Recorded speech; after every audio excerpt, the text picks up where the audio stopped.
මම හිතෙනවා මේ වෙද්දි අපේ යාළුවෝ ගොඩාක් අය සම්බන්ධ වෙලා ඉන්න කියලා ICT රිවිෂන් එකත් එක්ක.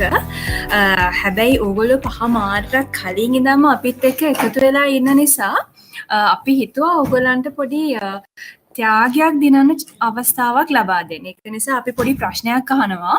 මම හිතනවා ඕගොල්ලෝ හැමෝටම අපි වැහෙනවා කියලා. මම තව ටිකකින් පෙන්නන්න ඕගොල්ලන්ට මේ ප්‍රශ්නේ. එතනදී අපි බලමු ඒකට කොහොමද අපි උත්තර දෙන්නේ කියලා. ඊට කලින් ඕගොල්ලෝ දකින්න ඇති අපි SMS කරද්දී ඊමේල් එවද්දිම එක්සැප් කියලා හැමතිස්සෙම ලෝගෝ එකක් තියෙනවා. හරි. exap.com එකට ඔයගොල්ලෝ මම හිතන්නේ දැන්ටමත් ගිහිල්ලා අපේ past papers practice කරන්න ඇති. past papers, model papers ඔයගොල්ලෝ දකින්න ඇති ICT විතරක් නෙමෙයි science maths හැම જાතියකම papers තියෙනවා. exap කියන්නේ ඇත්තටම ඔයගොල්ලන්ට පුළුවන් ඔයගොල්ලොන්ගේ O level papers විතරක් නෙමෙයි ඔයගොල්ලන්ගේ අක්කලා නංගිලා අයියලා මලිලා ඉන්නවා නම් ඒගොල්ලන්ටත් කියන්න ඒගොල්ලන් අවශ්‍ය කරන A level ඒ වගේම primary papers ඒ හැම දෙයක්ම තියෙනවා. මෙතනට ඇවිල්ලා ප්‍රැක්ටිස් කරන්න. හරි. තව දෙයක් තියෙනවා. මම තව තේරටත් ඔයගලන්ට එක්සැප් එක ගැන හඳුන්වන්න. ඊට කලින් අපි යමු ඔයගොල්ලන්ට දකින්න ඇති අපේ Facebook එකේ දැක්කනම් අපි එක්සැප් එක ඔයගලන්ට කියලා තිබ්බා ඉක්මනටම රෙජිස්ටර් වෙන හැමෝටම ටැග් එකක් දෙනවා කියලා. ඒකෙන් අපි වාසනාවන්ත ජයග්‍රාහකයෝ 3 දෙනෙක් තෝරගත්තා. ඒ 3 දෙනාව දැන් මම කියන්නයි යන්නේ.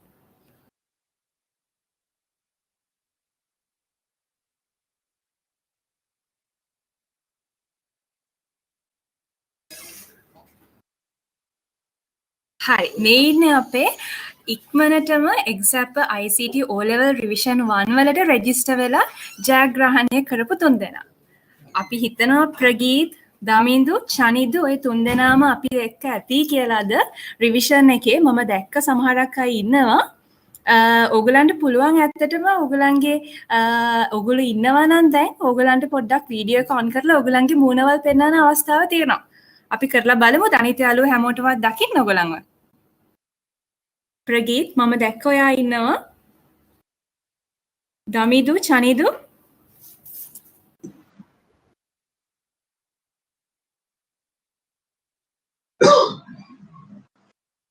ඔයගලන්ට දැන් පුළුවන් වෙයි ඔයගලන්ගේ වෙබ්කැම් එක ඕපන් කරලා ඔයගලන්ව පෙන්වන්න.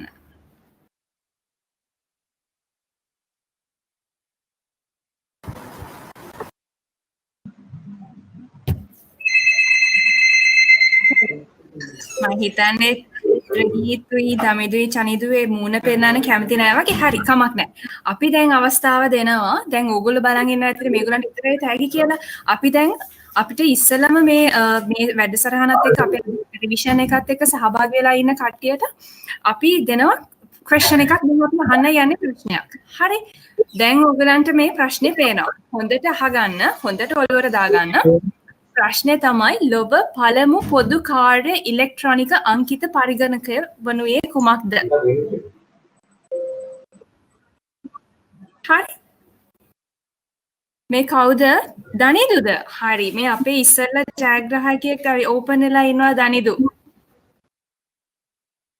දනිදු ඔහොමම ඉන්න.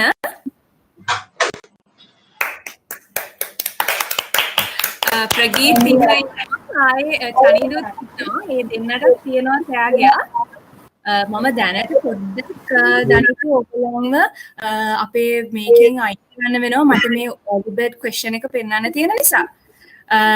අපි ඔයගොල්ලන්ට පැය 24ක් යන්න කලින් අපි ඔයගොල්ලන්ට කෝල් කරලා ඔයගොල්ලන්ට අවශ්‍ය ත්‍යාගය ගැන අපි ඔයගොල්ලන්ට විස්තර කියනවා.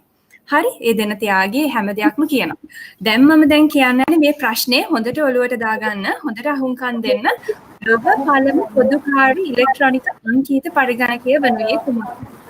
මේ ප්‍රශ්නෙට නිවැරදි පිළිතුර ඔයගොල්ලෝ හැමෝම එවන්න ඕනේ. මෙන්න මේ නම්බර් එකට. උත්තරය හිස්තැනක් නම ඔයාගේ නම හිස්තැනක් ඔයාගේ පාසලේ නම. ඒක SMS කරන්න ඕනේ 0.77 123යි 13යි 13ට.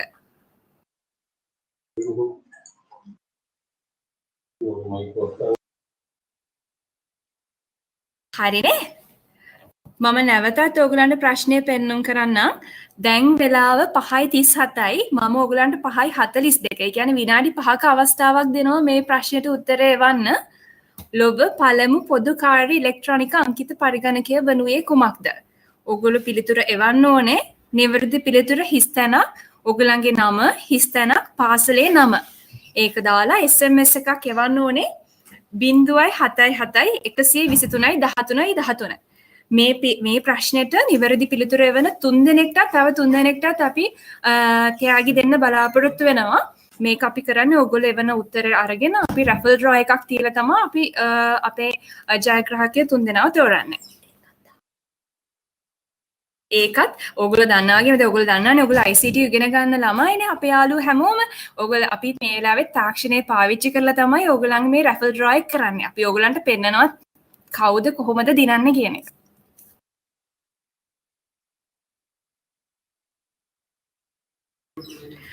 ඔන්න අපි වෙලාව පටන් අරන් තියෙන්නේ. තව විනාඩි 4යි තියෙන්නේ.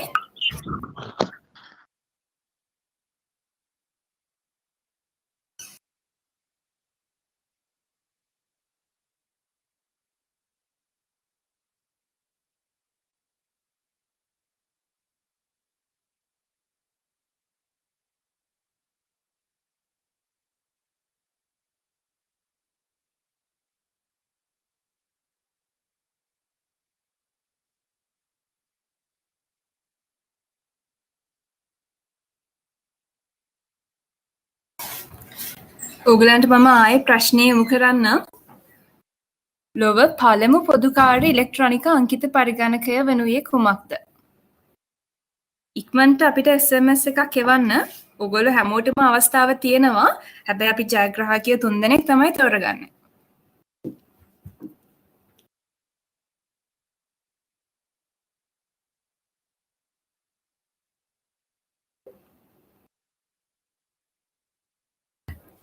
ඕගොල්ලෝ ජයග්‍රහණය කරන හැමෝම මේ සෙෂන් අපි මේ රිවිෂන් එක අවසානයේ ඕගොල්ලෝ හැමෝගෙම නම් මේ අර ඉස්සලා අපි රෙජිස්ටර් වෙච්ච කට්ටියව පෙන්නුවා වගේ අපි පෙන්නනවා.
AMD.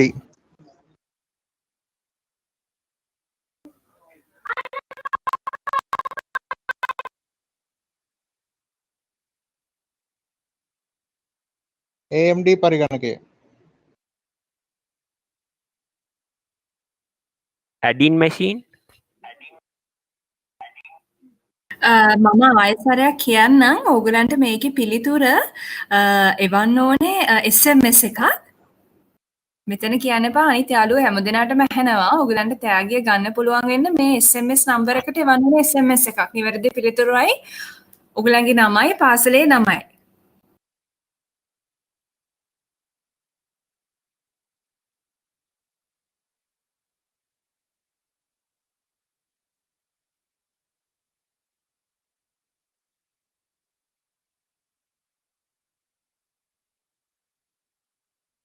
ඉක්මනට අපිට SMS එකක් එවන්න.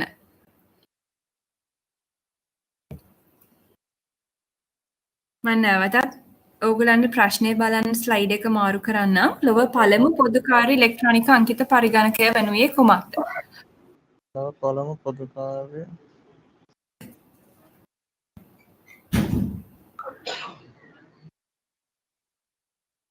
You are now muted.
abacusය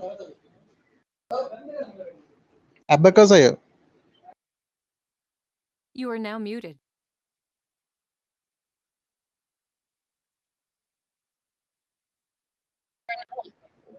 abacusය You are now muted. abacusය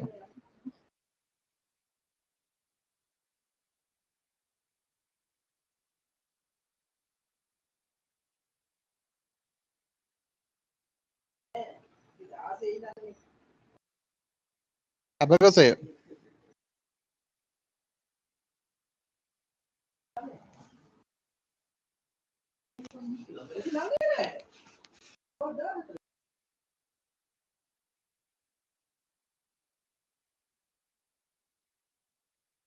You are now muted.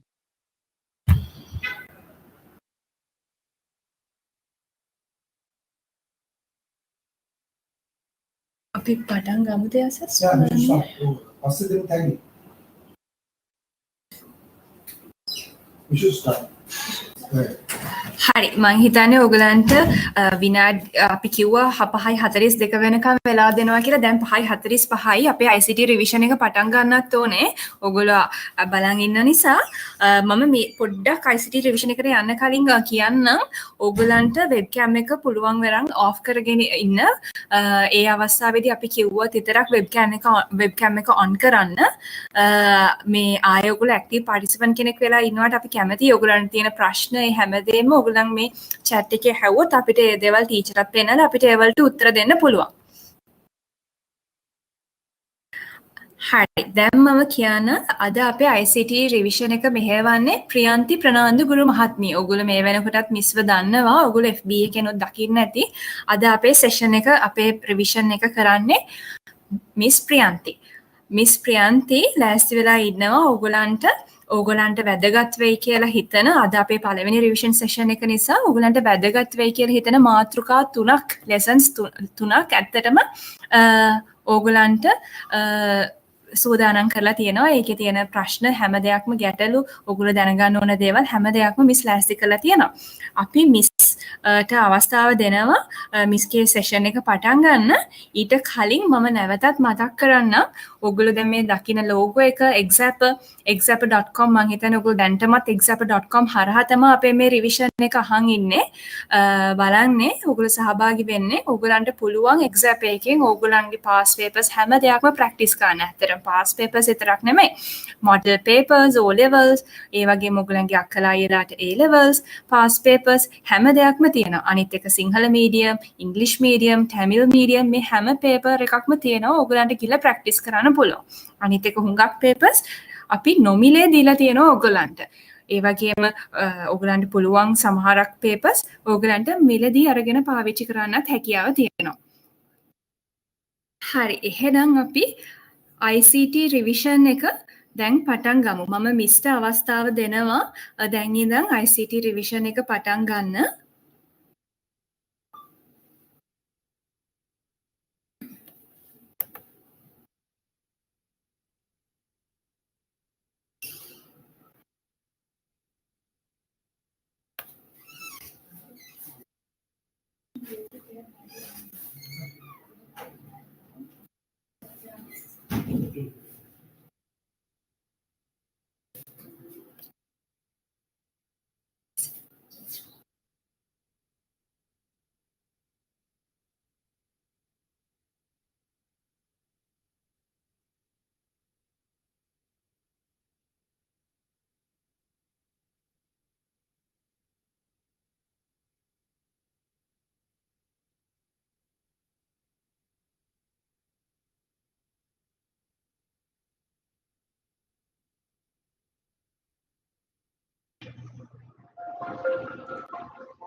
Miss Priyanthi mister පුළුවන් අපේ දැන් පළවෙනි සෙෂන් එක පටන් ගන්න. අපේ දුර පුතාලා හැමදෙනාම බලන්න මිස් සෙෂන් එක.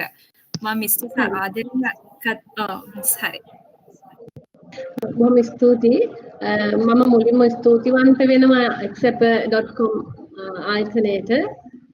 මේ වගේ අවස්ථාවක් ශ්‍රී ලංකාව පුරා විසිරලා ඉන්න දූ දරුවන් වෙනුවෙන් සූදානම් කිරීම පිළිබඳව ඒ වගේම මේ සඳහා සහභාගී වෙලා ඉන්න අපේ ආදරණීය දූල පුතාලා සියලු දෙනාමත් මම ආදරෙන් පිළිගන්නවා. ඒ වගේම මම ඊට ඕනෑකමින් ඉල්ලා සිටිනවා ඔයාලට අනිවාර්යෙන් තොරතුරු හා sannivedana තාක්ෂණ විෂය සඳහා ඒ සමාර්ථයක් ලබා ගැනීමේ අරමුණින් තමයි අපි මේක සූදානම් කරලා තියෙන්නේ. ඒත් එක්කම මම හිතනවා මට ඔයාලට ඒ තැනට යන්න උදව්වක් වෙන්න පුළුවන් වෙයි කියලා මේ වැඩසටහන තුලින්. මම මුලින්ම කැමතියි තොරතුරු හා sannivedana තාක්ෂණය පිළිබඳ. තොරතුරු හා sannivedana තාක්ෂණය කියන්නේ මොකක්ද? ඔයාලා දැන් මේ තොරතුරු sannivedana තාක්ෂණය ගැන ඉගෙන ගන්නවා. මේ තොරතුරු හා sannivedana තාක්ෂණය කියන්නේ මොකක්ද කියලා දන්නවද? අපි තොරතුරු හා sannivedana තාක්ෂණය කියලා කියන්නේ ඔයාලා හැමෝටම ඇහෙනවද කියලා දැනගන්නත් මම කැමතියි පොඩ්ඩක්.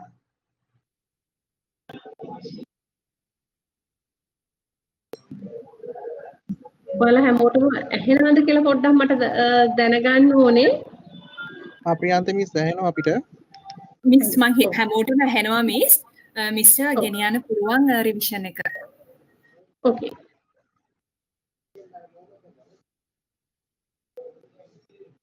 ප්‍රියන්ත මිස් කියන්න ඇහෙනවා. හරි. අපි බලමු ඔයාලා මේ ඉගෙන ගන්න විෂය ගැන දන්නවද? තොරතුරු හා sannivedana තාක්ෂණය කියලා කියන්නේ තොරතුරු sannivedanaya කිරීම සඳහා භාවිත කරන තාක්ෂණයට.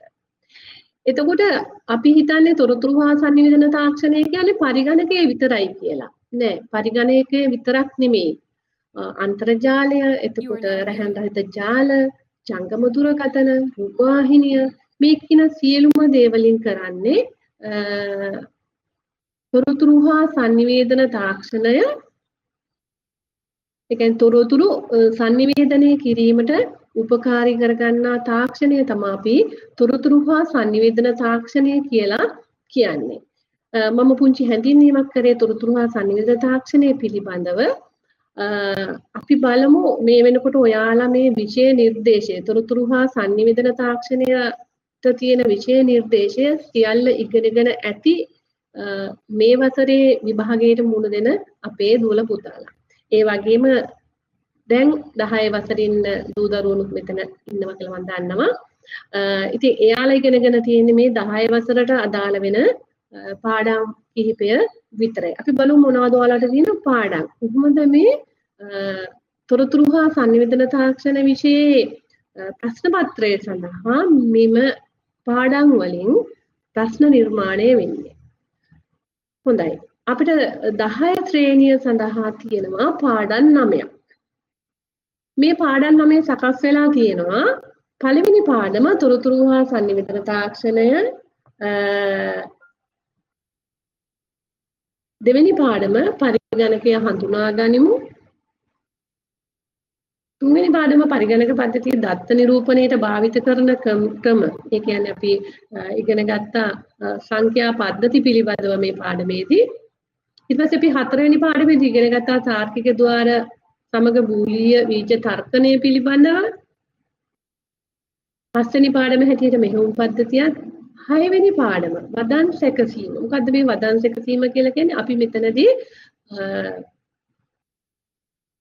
MS Word නැත්නම් Microsoft Word කියලා හඳුන්වන ප්‍රායෝගිකව අපි ඉගෙන ගත්තා කොහොමද වදන් සකසන්නේ, කොහොමද අපි ලිපියක් සකස් කරන්නේ ආදී කරුණු ගැන අපි මේ පාඩම තුලින් ඉගෙන ගත්තා.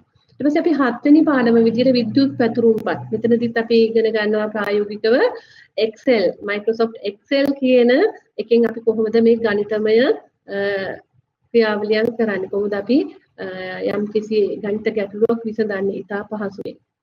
ඊට පස්සේ ඉලෙක්ට්‍රොනික සමාරෝපණ කියලා කියන්නේ ප්‍රසන්ටේෂන් කියන එක.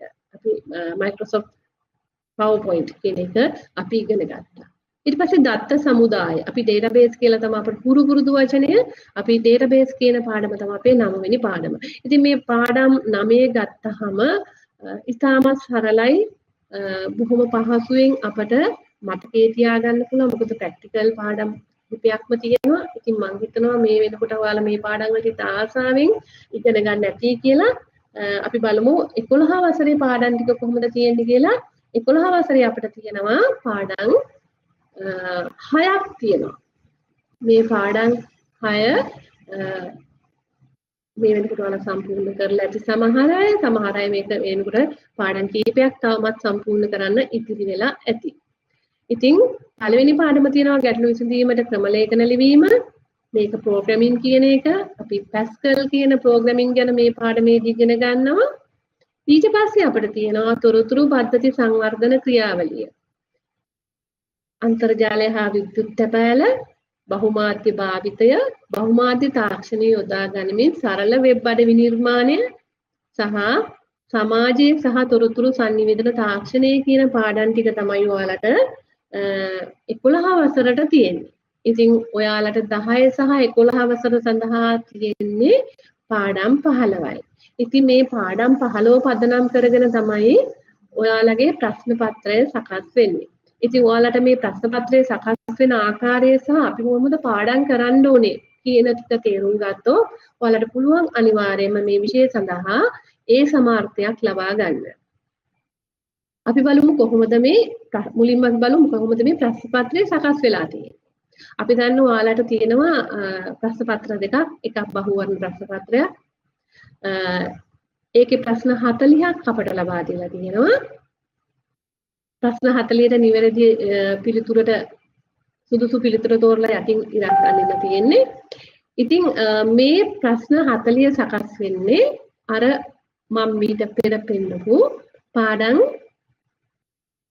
15ම පාදක කරගෙන. එහෙනම් පාඩම් 15ම අපි හොඳින් ඉගෙනගෙන තියෙන්න ඕනේ, හොඳින් පාඩම් කරලා තියෙන්න ඕනේ. මේකට අපිට පිළිතුරු සපයන්න නම් එතකොට මම කියනවා මෙතන ප්‍රශ්න 40ක් තියෙනවා. ඔයාලා මේ වෙනකොට ප්‍රැක්ටිස් කරලත් ඇති මේ ප්‍රශ්න 40ට පිළිතුරු ලියන්න. තවමත් ඔයාලා මේකට පිළිතුරු ලියන්න සූදානම් නැත්නම් දැම්ම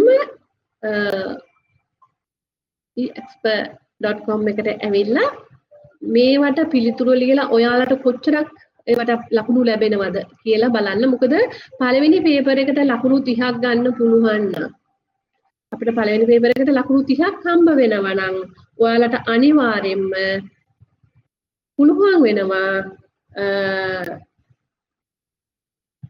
ඒ සමාර්ථයක් ලබා ගන්න. මම ඒක මගේ වසර 13ක අත්දැකීමෙන් කියන්නේ අනිවාර්යෙන් ඒක ස්ථිරයි. ඔයාලා බලන්න ප්‍රැක්ටිස් කරලා ඔයාලට ලකුණු 30ක් ලබා ගන්න පුළුවන්ද පළවෙනි ප්‍රශ්න පත්‍රයේ සඳහා කියලා. අපි බලමු දෙවෙනි ප්‍රශ්න පත්‍රය කොහොමද සකස් වෙන්නේ කියලා. දෙවෙනි ප්‍රශ්න පත්‍රය. මේකේ පළවෙනි ප්‍රශ්නය අපිට අනිවාර්යයි. පළවෙනි ප්‍රශ්නය හා තෝරාගත් තවත් ප්‍රශ්න 4ක් ඇතුළුව ප්‍රශ්න 5කට තමයි පිළිතුරු ලියන්න තියෙන්නේ. එතකොට පළවෙනි ප්‍රශ්නයට හම්බ වෙනවා ලකුණු 20ක්. ඊළඟ ප්‍රශ්න 4ට ලකුණු 10 බැගින් 40ක් හිමි වෙනවා. එතකොට ලකුණු 40යි ලකුණු 20යි ලකුණු 60ක් හම්බ වෙනවා මේ දෙවෙනි ප්‍රශ්න පත්‍රය සඳහා. ඉතින් මම කියනවා අද ඔයාලා මේ පාඩම් ටික මේ අපි දින 3ක් මේක ඉදිරියට තියෙනවා තව. ඉතින් මේ දින ටික පහ වුණාම ඔයාලට මේ දෙවෙනි ප්‍රශ්න පත්‍රයේට මේ ලකුණු 60ම ගන්න පුළුවන් වෙයි කියලා. මොකද මම පෙන්නන්නම් මේ ප්‍රශ්න කොහොමද සකස් වෙන්නේ කියලා. මෙන්න මේ ආකාරයට තමයි මේ ප්‍රශ්න පළවෙනි ප්‍රශ්නය ඇරුණාම ඒ කියන්නේ කෙටි ප්‍රශ්න 10ක් තියෙනවා පළවෙනි ප්‍රශ්නෙට. ඒක අනිවාර්යයෙන් ලකුණු 20ක් හම්බ වෙනවා. ඒ කියන්නේ එක ප්‍රශ්නයකට ලකුණු දෙකක් ඔයාලට ලැබෙනවා. සාමාන්‍යයෙන් අපි විශ්ලේෂණය කරලා බලපුවහම පහුගිය ප්‍රශ්න පත්‍ර දෙවෙනි ප්‍රශ්නේ හැටියට ලැබෙන්නේ දෙවෙනි ප්‍රශ්න පත්‍රයේ දෙවෙනි ප්‍රශ්නේ හැටියට ඔයාලට ලැබෙන්නේ 11 වසරේ අවසාන පාඩම කියලා. අවසාන පාඩම වන සමාජය හා තොරතුරු sannivedana තාක්ෂණය කියන පාඩම මුල් කරගෙන. ඒත් එක්කම තුන්වෙනි ප්‍රශ්නය නිර්මාණය වෙන්නේ බහුමාධ්‍ය යොදා ගනිමින් සරල වෙබ් අඩවි නිර්මාණ කියන පාඩමත් අන්තර්ජාලය සහ විද්‍යුත් තැපෑල කියන පාඩමත් යන පාඩම් දෙකම එකට එකතු කරලා තමයි තුන්වෙනි ප්‍රශ්නය ගොඩනගලා තියෙන්නේ. හතරවෙනි ප්‍රශ්නය අනිවාර්යෙන්ම විද්‍යුත් පැතුරුම්පත් පාඩම මුල් කරගෙන නිර්මාණය. ඉතාමත් පහසුවෙන් පිළිතුරු සපයන්න පුළුවන් පාඩමක් තමයි මේ විද්‍යුත් පැතුරුම්පත් කියන පාඩම. ඊට පස්සේ ගත්තහම පස්වෙනි ප්‍රශ්නය සකස් වෙන්නේ දත්ත සමුදාය 10 වසරේ 9 වෙනි පාඩම දත්ත සමුදාය කියන පාඩම තමයි පස්වෙනි ප්‍රශ්නෙට මුල් වෙන්නේ. අනිවාර්යෙන්ම ප්‍රශ්නයක් නිර්මාණය වෙනවාමයි.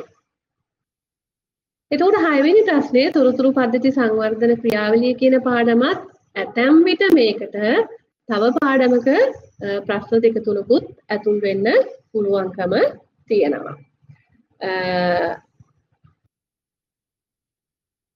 හත්වෙනි ප්‍රශ්නය කට්ටිය ටිකක් බය හිතෙන බය වෙන ප්‍රශ්නයක් නේද? මම දන්නවා 11 වසරේ පළවෙනි පාඩමට කට්ටිය බයයි.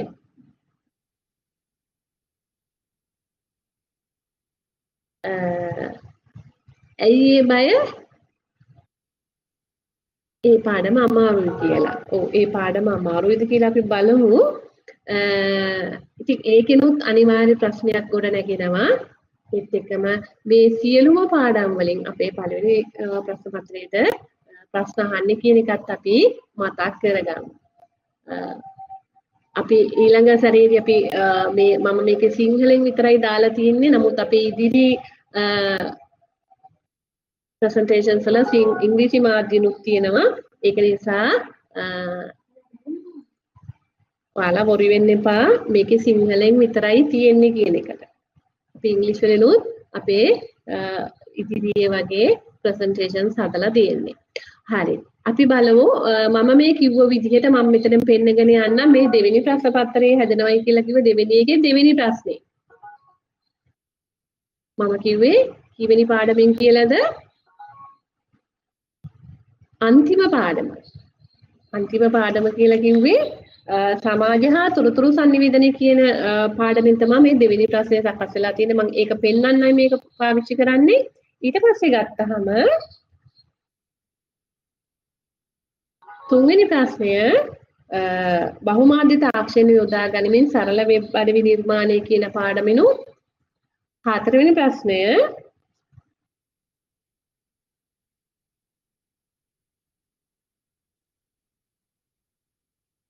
ඉලෙක්ට්‍රොනික විද්‍යුත් පැතුරුම්පත් කියන පාඩම මුල් කරගෙන ඒ කියන්නේ ඉලෙක්ට්‍රොනික ප්‍රසන්ටේෂන් කියන පාඩම මුල් කරගෙන නිර්මාණය වෙලා කියලා ඔයාලට පේනවා ඇති.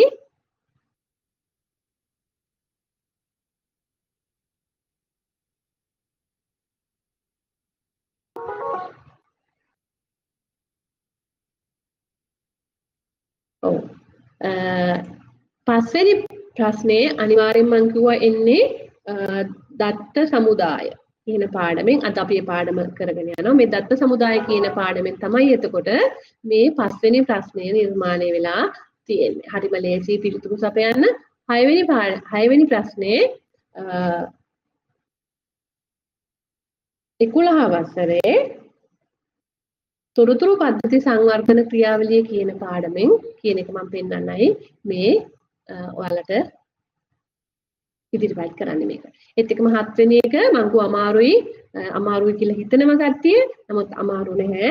11 වසරේ පළවෙනි පාඩම ගැටලු විසඳීමට ක්‍රම ලේඛන ලිවීම කියන පාඩම තුලින් තමයි මේ ප්‍රශ්නේ ඔයාලට නිර්මාණය වෙලා තියෙන්නේ. හරි. අපි දැන් මම හිතනවා ඔයාලට පැහැදිලි කොහොමද මේ පේපර් එක හැදෙන්නේ, අපි කොහොමද මේ පාඩම් වලට සූදානම් වෙන්නේ. මම පෙන්නුවා ප්‍රශ්න 7ම කොහොමද සකස් වෙලා තියෙන්නේ කියලා. එතකොට ඔයාලට අනිවාර්යයෙන්ම ගෙදරින් ලකුණු අරන් යන්න පුළුවන් ප්‍රශ්න කිහිපයක් මෙතනින් තියෙනවා. ඒ කියන්නේ ගෙදරින් අරන් යන්න පුළුවන් කියලා කියන්නේ ගෙදරින්ම සූදානම් වෙලා ලකුණු 10ම 100% ෂුවර් කියලාගෙන යන්න පුළුවන්. මොනවද මේ විද්‍යුත් පැතුරුම්පත්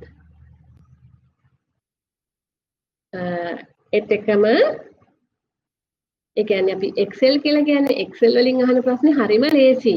ඊට පස්සේ database වලින් access වලින් අහන හතරවෙනි ප්‍රශ්නේ හරිම ලේසි. ඉතින් ගෙදරින් අපට මේ ප්‍රශ්න දෙකටම ලකුණු අරන් යන්න පුළුවන්. ඒ වගේම බහුමාධ්‍ය තාක්ෂණය යොදා ගනිමින් සරල වෙබ් අඩවි නිර්මාණය කියන පාඩමත් බොහොම ලේසි. අපට ගෙදරින්ම ලකුණු අරන් යන්න පුළුවන්. ඒකට අපට ගෙදරින් අරන් යන්න පුළුවන් ලකුණු 30ක් විතර තියෙනවා.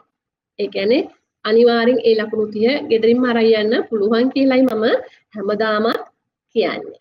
හරි. අපි බලමු අපේ පළවෙනි පාඩම.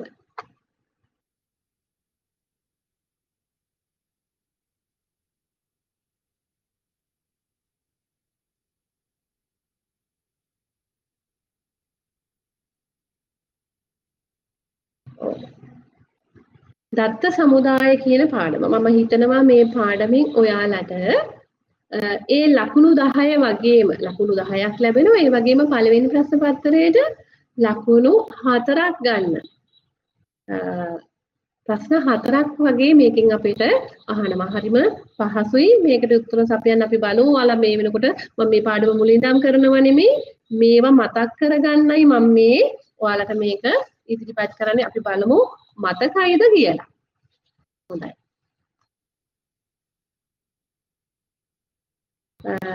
අපි මොකක්ද මේ දත්ත සමුදායක් කියලා කියන්නේ?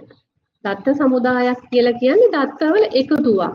හැබැයි නිකන් දත්ත එකතුවක් නෙමෙයි, සංවිධානාත්මක දත්ත එකතුවක්. Organized collection of data. A database is an organized collection of data. සංවිධානය වුණු දත්ත එකතුවක්. අපි ඉස්සර ඔයාලා නම් නෙමෙයි, අපි ඉස්සර අපේ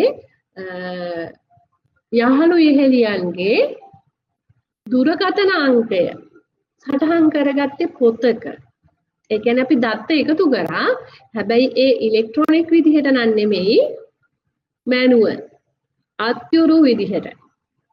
ඉතින් අපි දැන් පාවිච්චි කරන්නේ අපි දැනුත් මේ දත්ත සමුදාය පාවිච්චි කරනවා. ඔයාලගේ ෆෝන් එක ගත්තාම ෆෝන් එකේ ෆෝන් නම්බර්ස් ලිස්ට් එකක් තියෙනවා. ඒ කියන්නේ සංවිධානය වෙච්ච දත්ත එකතුවක්. organized collection of data. එතකොට අපි මොකද්ද මේ අත්‍යුරු නැත්නම් මැනුවල් ඩේටාබේස් එකක් කියලා කියන්නේ. අපි මැනුවල් ඩේටාබේස් එකක් කියලා කියන්නේ අපි අතින් හදපු නැත්නම් ලිඛිතව අපි පොතක සටහන් කරපු ඩේටාබේස් එකකට තමයි අපි මැනුවල් ඩේටාබේස් නැත්නම් අත්‍යුරු දත්ත සමුදායක් කියලා කියන්නේ. ඒකට ඉලෙක්ට්‍රොනික ඩේටාබේස් කියලා කියන්නේ අපි පාවිච්චි කරනවා පරිගණක ආශ්‍රිත මෘදුකාංගයක් හරි පරිගණකයක් හරි නැත්නම් අපේ ජංගම දුරකථනය වගේ දේවල් පාවිච්චි කරලා අපිට පුළුවන් ඉලෙක්ට්‍රොනික ඩේටාබේස් එකක් නිර්මාණය කරන්න. ඇත්තටම මොකද්ද මේ ඉලෙක්ට්‍රොනික ඩේටාබේස් එක නැත්නම් ඩේටාබේස් එකේ තියෙන වාසිය මොනවාද? වාසි මොනවාද? ඔයාලා මේ වෙනකොට මේ ටික පාඩම් කරලා තියෙන්න ඕනේ.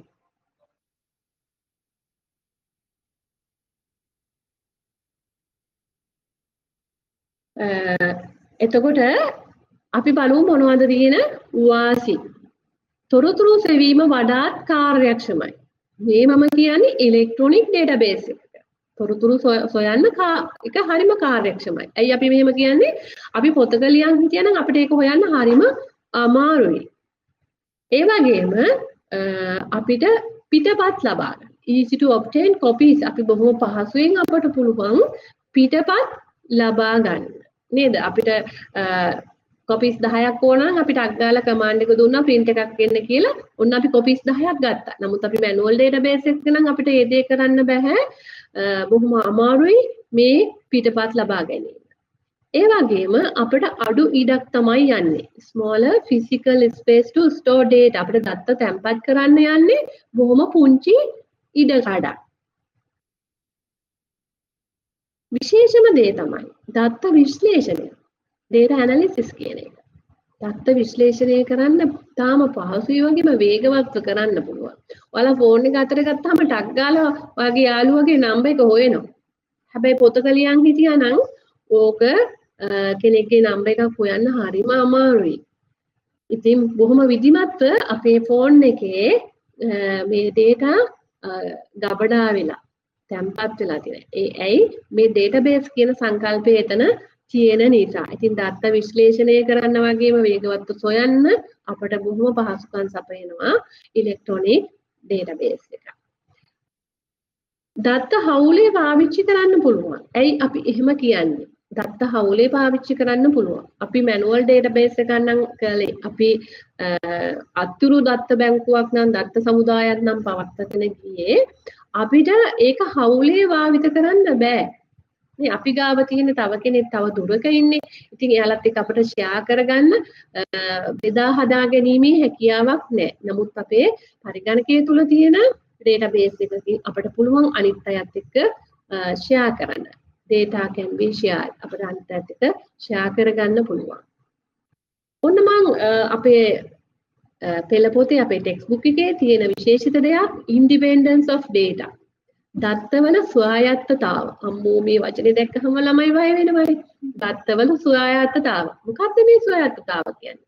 මම ඒකට තව වචනයක් එකතු කරා. දත්තවල ස්වාධීන බව කියන එක තමයි මේ ස්වායත්තතාව කියලා අපි හඳුන්වන්නේ. අද වෙනකොටත් ඔයාලා මේක ගැන දැනන් හිටියේ නැත්නම් ඔන්න අද දැනගන්න දත්තවල ස්වායත්තතාව. අපි බලමු මේක මේ කියන්නේ මොකක්ද කියලා. මතක තියාගන්න. මේ වාක්‍යෙම මතක තියාගන්න. What is data independence? දත්තවල ස්වායත්තතාවය කියලා කියන්නේ යෙදුම් මෘදුකාංග වල වෙනස්කමක් කරන්නේ නැතුව අපේ database එකේ තියෙන වගුවල වෙනස්කම් කිරීමට ඇති හැකියාව. වගුවල වෙනස්කම් කරා කියලා අපේ මෙහුම් යෙදුම් මෘදුකාංගයේ වෙනස් වෙන්නේ නැහැ. යෙදුම් මෘදුකාංගයේ වෙනස් වුණා කියලා අපේ වගුවලට වෙනසක් වෙන්නේ නැහැ. එතකොට මේ දෙකම අපි කියනවා දත්ත සහ යෙදුම් මෘදුකාංග එකිනෙකට ස්වාධීනව එහෙම නැත්නම් ස්වායත්තව පවතී. ආදරණීය දරුවනේ කාලය වැය වෙන නිසා ඉංග්‍රීසි එක ඔයාලට කියව ගන්න පුළුවන් කියලා මම හිතනවා. අපහසු දෙයක් වුණොත් මට කියන්න. Independence of data. What is independence of data? Database table can be updated without changes to the application software. Application software means යෙදුම් මෘදුකාංග. Therefore, data and software are independent. මම හිතනවා English word එක ලේසි independent. තේරුම ලේසි සිංහල එකට වැඩිය. හරි. මේ අපි කතා වුණේ දත්ත සමුදායක තියෙන වාසි පිළිබඳව.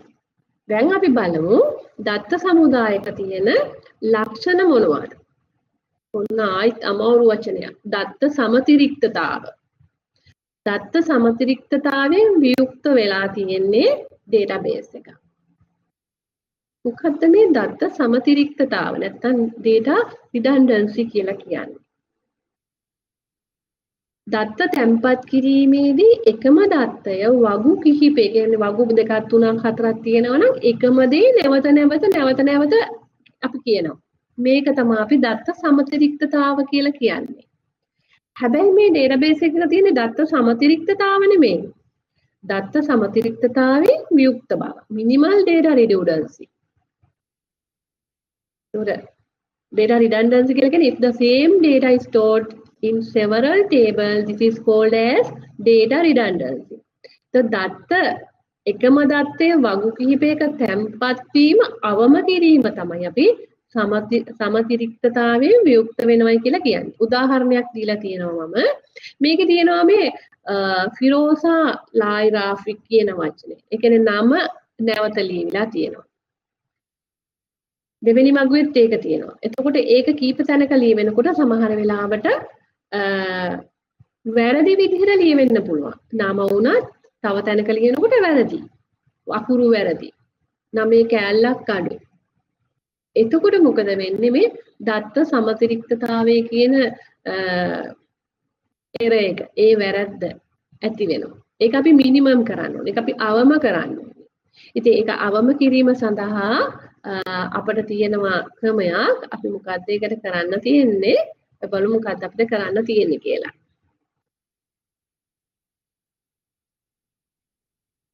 අපි කියනවා සම්බන්ධිත දත්ත සමුදාය වගවල දත්ත තැන්පත් කිරීම මගින් අපට පුළුවන් මේ දත්ත සමතිරික්තතාව අවම කරන්න. By storing relational database in a table, data redundancy can be minimized. අපට පුළුවන් මේ දත්ත සමතිරික්තතාවය අවම කරන්න. ඔයාලට පේනවා ඇති ඉස්සෙල්ලා තිබ්බ හැම එකෙම නම කියන එකේ නම් දාලා තිබුණා. එතකොට මේ ඊළඟ relational database එකක් ගත්තාම ඒකේ නම නෙමේ සඳහන් වෙන්නේ අපි ශිෂ්‍යාංකයෙන් තමයි මේකේ සම්බන්ධතාවය ගොඩනගලා තියෙන්නේ.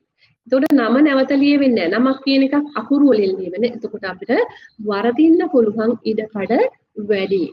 ඉතින් අපි කියනවා මේ දත්ත සමතිරික්තතාවය වියුක්ත වුණහම අවම කළාම මේ දත්තවලට තියෙනවා සංගතතාවක්. මම දන්නවා මේව තමයි මේ ළමයිට මේ පාඩමේ අමාරු. දත්ත සංගතතාව. මොකක්ද මේ සංගතතාව කියන්නේ? අපි කියන අනුකූලතාව. මේ වචනවල බරකම තියෙන්නේ data consistency. Data consistency refers to the usability of data. දත්ත සංගතතාව කියලා කියන්නේ දත්ත වල භාවිතයට තියෙන හැකියාව. ඒ කියන්නේ අර අපි minimal data redundancy. අපි දත්ත සමතිරික්තතාවය අඩු කරාම ඒ දත්ත භාවිත කරන්න තියෙන හැකියාව වැඩි වෙනවා. ඇයි වැරදි අඩුයිනේ. එතකොට වැරදි නෑ. එකම දේ නැවත ලියවිලා නෑ. ඒකට වැරදි අඩුයි. ඒ නිසා තමයි අපි කියන්නේ දත්ත සමතිරික්තතාව අවම කරාම database එකක සංගතතාව වැඩි වෙනවා. නිර්වද්‍යතාවය වැඩි වෙනවා. මම ප්‍රශ්න වගේ දීලා ඇති. ඒවට උත්තර ලියන්න නම් මේව හොඳට මතක තියාගන්න වෙන්නේ. දැනගෙන හිටියේ නැත්තම් මතක තියාගන්න පාඩම් කරගන්න දුවේ පුතේ දත්ත සංගතතාව කියන වචනේ ඔයාලට එන්න පුළුවන්. ඒත් එක්කම වළංගුතාවය වැඩි වෙනවා කියන. ඇයි අපි මේ වළංගුතාවය වැඩි වෙනවා කියන්නේ? දත්ත සමුදායක වගුවක් නිර්මාණය කරනකොට අපිට පුළුවන්කම තියෙනවා මේ දත්ත ප්‍රරූපයට ගුණාංග දෙන්න. මේ ගුණාංග සකස් කිරීම තුලින් දත්තවල වළංගුතාවය වැඩි කර ගැනීමේ හැකියාව අපිට තියෙනවා. Data validity can be increased by changing the properties of the data when creating a table. අපි බලමු එතනද මේ කියලා.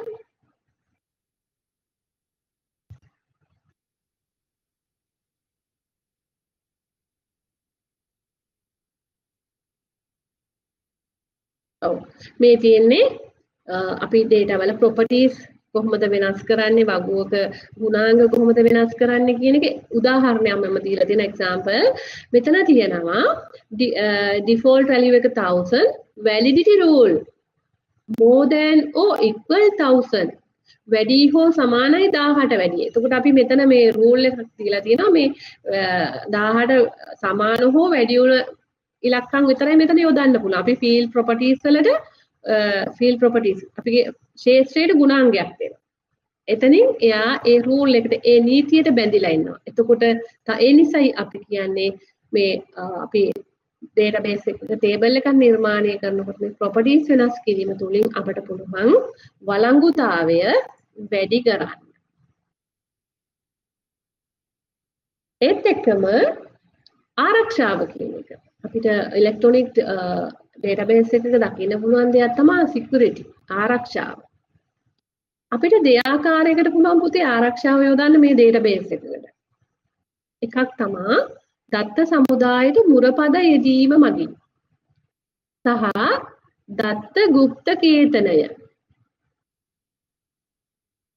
ඔන්න ඔයාලට උඩ දැනගෙන ගියන්න ඕනේ මොකද්ද මේ දත්ත গুপ্ত කේතනය කියලා කියන්නේ. මේ වෙනකොට පාඩම් කරලා තියෙන්න ඕනේ. දත්ත গুপ্ত කේතනය කියලා කියන්නේ අනවසර පුද්ගලයන්ට කියවිය නොහැකි වන පරිදි දත්ත පරිවර්තනය කළවීමයි.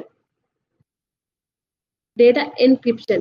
Data encryption is translating data in such a way that unauthorized personnel cannot read it. Unauthorized person cannot read it. අනිත් අයට කියවන්න බැරි වෙන ආකාරයට මේ දත්ත පරිවර්තනය කරනවා. ඒකට කොහොමද අනිත් පැත්තට හරවන්නේ? එයාලට අපිට data encrypt කරාට පස්සේ අපිට හම්බ වෙන පුංචි key එකක් යතුරක්. මේකෙන් පුළුවන් අපිට ඒ කියන්නේ අපි නම් කරන්නේ data encrypting අපිට යතුරක් හම්බෙන්නේ යතුරෙන් පුළුවන් අපිට data මේ දත්ත গুপ্ত කේතනයේ ඉවත් වෙලා නැවත විෂයාකාරයට මේ දත්ත පරිවර්තනය කරගන්න. ගොඩක් වෙලාවට ඔයාලා ඇති හැකර්ස්ලා කියලා. ඉතින් අන්තර්ජාලයෙන් අපිව හැක් කරනවා. ඒ හැක් කරාමක් සිද්ධ කරන්න යාලා ගොඩක් වෙලාවට අපේ data encrypt කරනවා. ඊට පස්සේ de-encrypt කරන්න නම් අපෙන් මුදල් ඉල්ලනවා. ඒ කියන්නේ යාලා අපේ දත්ත සම්පූර්ණයෙන් අපිට කියවන්න බැරි විදිහට පරිවර්තනය කරනවා. ආයිති අපිට ඒක හදන්න බෑ ඒ key එක නැතුව. ඉතින් ඒ දෙයම තමයි අපිට පුළුවන් අපි හදා database එකක දත්ත ආරක්ෂා කරගන්නත් අපිට පුළුවන් මේ data encrypt කියන එක. නැත්නම් දත්ත গুপ্ত කේතනය කියන කාරණය මගින්.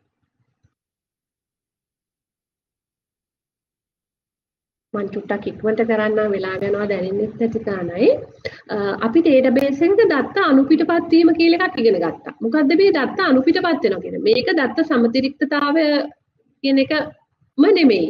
මෙතනදී අපි කියන්නේ වගුවක එක් තීරුවල දත්ත නැවත නැවත ඇතුළත් වීම දත්ත අනුපිටපත් වීම ලෙස හැඳින්වේ.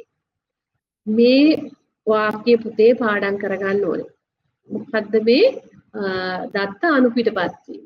Data duplication. What is data duplication?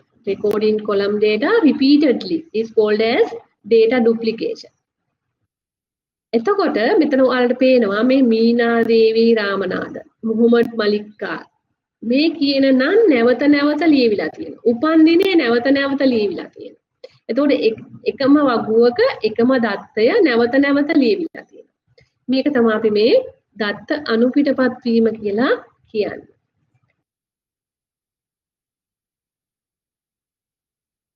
දත්ත අනුපිටපත් වීමේ අවාසි තියෙනවා. ඔයාලා මේ අවාසි පාඩම් කරගන්න ඕනේ.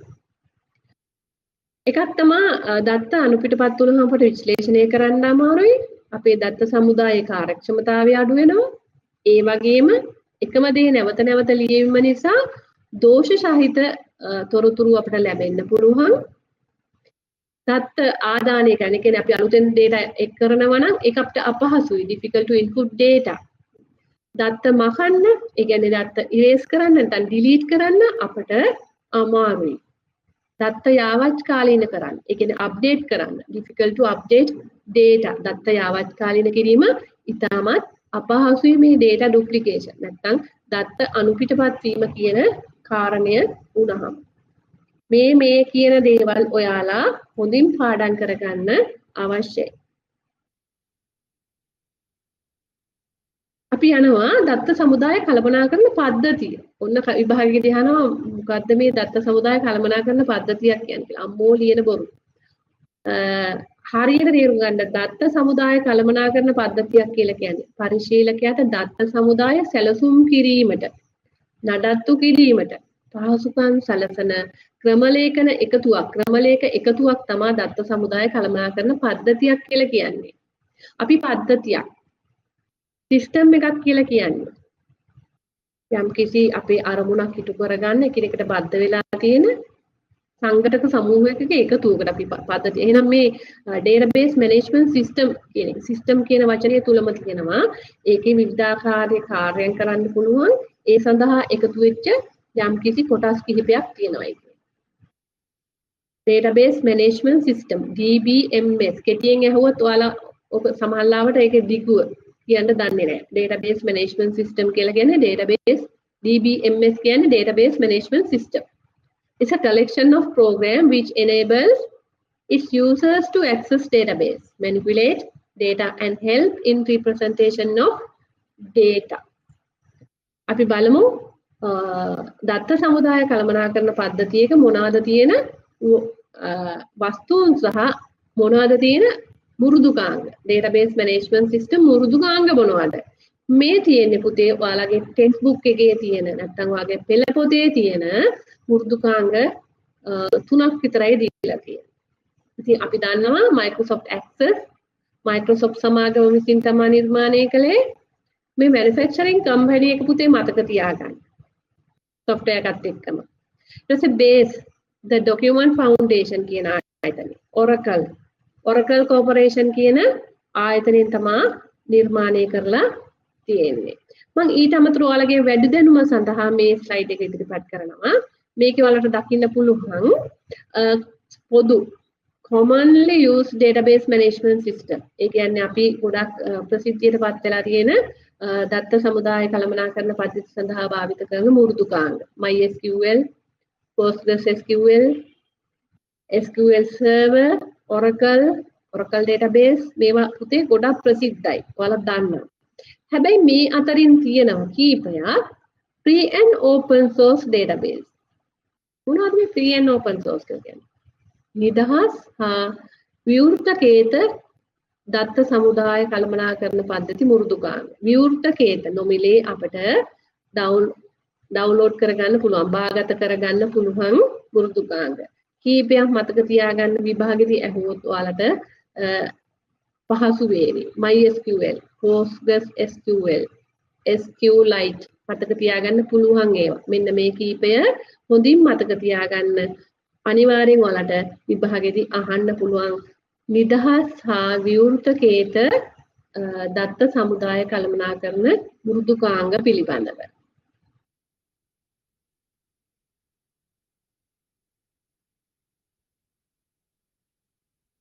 හොඳයි.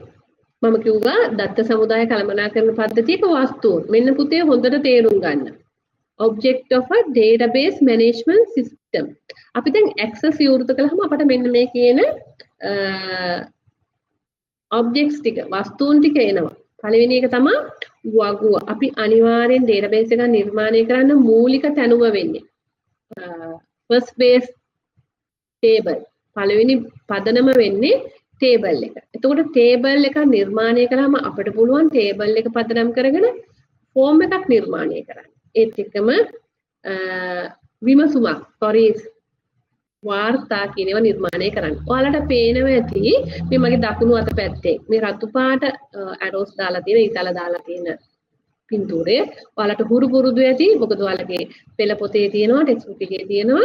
ඉතින් ඒකේ මේ arrows දාලා තියෙන විදිහ පොඩ්ඩක් බලන්න. වගු සහ ආකෘති පත්‍ර අතර සම්බන්ධතාවයක් තියෙනවා.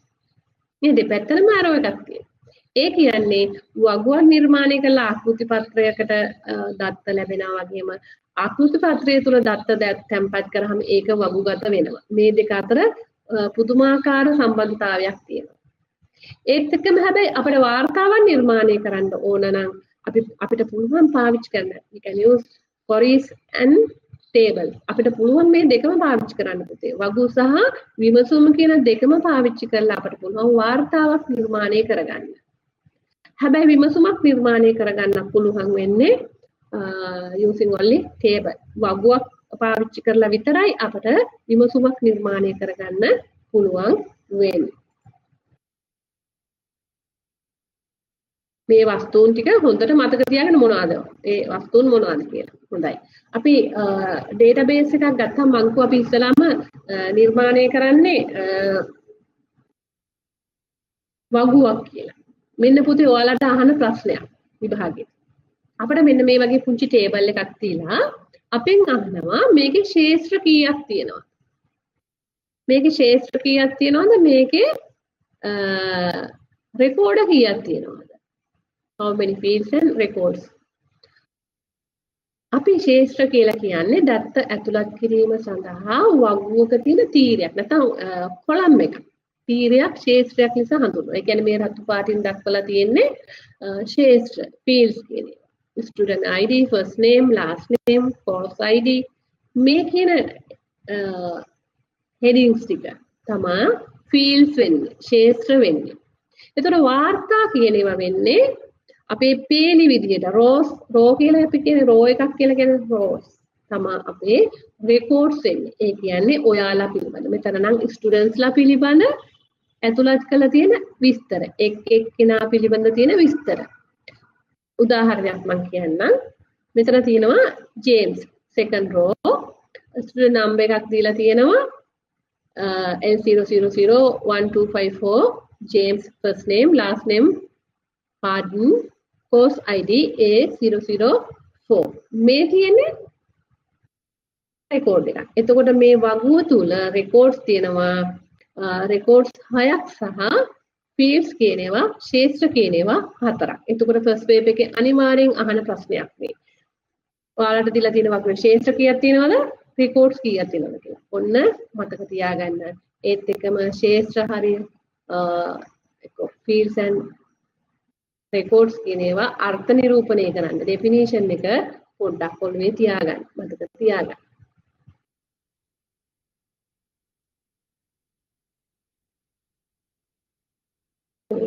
අපි මේ විදිහේ වගුවක් නිර්මාණය කරනවා නම් database එකක් ඇතුලේ අපිට අනිවාර්යෙන් data types දත්ත ප්‍රූප කියන ඒවා අත්‍යවශ්‍ය වෙනවා. දත්ත ප්‍රූප data types කියන ඒවා. මොකද්ද මේ දත්ත ප්‍රූපයක් කියලා කියන්නේ? එක් ක්ෂේත්‍රයකට කියන්නේ එක් field එකකට අදාළ දත්ත වර්ගය තමයි මේ දත්ත ප්‍රූපය කියලා කියන්නේ. Type of data related to one field is called as a data type. එතකොට මෙතන අපිට තියෙනවා numeric. ඒ කියන්නේ සංඛ්‍යාංක අපි ඉදිරිපත් කරන data field එක ක්ෂේත්‍රයේ සංඛ්‍යාවක් නම් ඉලක්කමක් නම් තියෙන්නේ we use numeric data type. අපි පාවිච්චි කරන පුතේ numeric කියන දත්ත ප්‍රූපය. එතකොට ඒකේ පුළුවන් වෙන්නේ අපිට කොටස් දෙකක් තියෙනවා. මෙන්න මේකත් මතක තියාගන්න. numeric කියන data type එක අපිට දීලා තිනවා integer and real. integer කියන්නේ plus or minus whole numeric figures. ධන හෝ ඍණ සහිත පූර්ණ සංඛ්‍යා. ඒත් එකම real plus or minus number with decimal places. ධන හෝ ඍණ සහිත දශම සංඛ්‍යා කියන්නේ. එතකොට මේ සංඛ්‍යා නැත්නම් number කියන එක ඇතුලේ numeric කියන field එක ඇතුලේ data type එක ඇතුලේ අපිට තියෙනවා මෙන්න මේ වර්ග දෙක ඕන නම් තෝරන්න පුළුවන්. නමුත් අපිට access වල ඇත්තටම තෝරන්න තියෙන number කියන data type එක. නමුත් ඔයාලට විභාගෙදී අහන්න පුළුවන් මේ numeric කියන data type එක ඇතුලේ තියෙන වර්ගීකරණයක් අපිට පුළුවන් මේක decimal numbers මේවා පූර්ණ සංඛ්‍යා කියලා. integer and real කියලා. සිංහලුත් ඒ වචන දෙකම තමයි අපි පාවිච්චි කරන්නේ. ඊට පස්සේ text කියන ඒ වගේද. text කියන එකේදී තියෙන්නේ සංඛ්‍යා ඉලක්කම් පුළුවන් සංඛ්‍යා පුළුවන් විශේෂ සලකුණු. ඒ කියන්නේ සංකේතය එහෙම නැත්නම් hash මේ වගේ සංකේත පාවිච්චි කරන්නත් අපිට පුළුවන්කම තියෙනවා text කියන. ඒ කියන්නේ ඕනෑම අකුරක් හෝ ඉලක්කමක් හෝ විශේෂ සලකුණක් පාවිච්චි කරන්න පුළුවන්. උදාහරණයක් විදිහට national identity card number NIC එක ඇතුළත් කිරීමේදී අපි number කියන data type එක නෙමෙයි තෝරගන්නේ text කියන data type එක. ටෙලිෆෝන් number එකදී අපි පාවිච්චි කරන්නේ number නෙමෙයි text. ඇයි ඒකට මොකද්ද තියෙන සුවිශේෂී හේතුව? ඒ තමයි පුතේ අපි ටෙලිෆෝන් number එකක් පාවිච්චි කරනකොට ලියනකොට ඉස්සරහට බිංදුවක් ලියනවා. 0.71 ඒ විදිහට 0.11 2. ඒතකොට බිංදුව ලියනවා නම් අපිට එතනදී බිංදුව ටයිප් වෙන්නේ නැහැ අපි නම්බර් කියලා දැම්මම. ඒ කියන්නේ ඉස්සරහට බිංදුවත් තිබ්බොත් අගයක් නැහැනේ. වටිනාකමක් නැහැනේ. එතකොට අපි මේ ටෙලිෆෝන් නම්බර් එකට ලියනකොට ඉස්සරහට බිංදුව දාන නිසා අපි ටෙක්ස්ට් කියන data field එක මිසක් නම්බර් කියන data field එක තෝරන්නේ නැහැ. හොඳට මතක තියාගන්න. අපි ගණනය කිරීම සඳහා පාවිච්චි කරන ඒවාට විතරයි නම්බර් කියන data type එක පාවිච්චි කරන්නේ. ඉලක්කම් කියනවට විතරයි. බිංදුවත් ඉලක්කමක් තමයි. නමුත් ඒක ඉස්සරහට තියෙනකොට ඒකට වටිනාකමක් නැහැ කියලා මතක තියාගන්න. වැලියු එකක් නැහැ. currency අපි අපේ data field එක ශේෂ්ත්‍රය මුදල් නම් මූල්‍යමය නම් ඒ කියන්නේ රුපියල් වෙන්න පුළුවන් ඩොලර් වෙන්න පුළුවන් yen මේ ආදී වශයෙන් තියෙන මුදල් සම්බන්ධ නම් අපි තෝරගන්නවා currency කියන data type එක. date and time දිනයක් වේලාවක් දැක්වීම සඳහා අපි පාවිච්චි කරනවා date and time කියන දත්ත ප්‍රරූපයේ data type එක. boolean මොකද මේ boolean කියලා කියන්නේ? there are only two logical fields. අපිට මෙතන තියෙන logic ඒ කියන්නේ තර්ක දෙකක්. එක්ක ඔව්ද නැද්ද? yes the no the true the false. මෙන්න මේ වගේ එකක් නම් අපිට තියෙන ක්ෂේත්‍රය අපි එතනදී තෝරගන්නවා boolean කියන දත්ත ස්වරූපයේ data type එක. හරි. මේ තියෙන්නේ ඔයාලට දීලා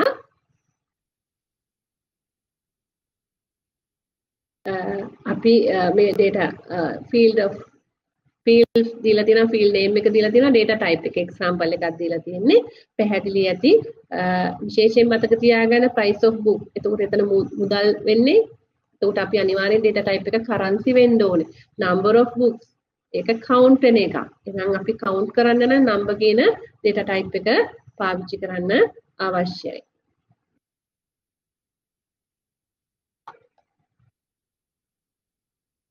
ඔව් අපි database එකක් නිර්මාණය කරනකොට අපි table එකක් දැන් දන්නවා table එක ක්ෂේත්‍ර දන්නවා. ඒ කියන්නේ fields and records කියන ඒවා අපි අඳුනගත්තා.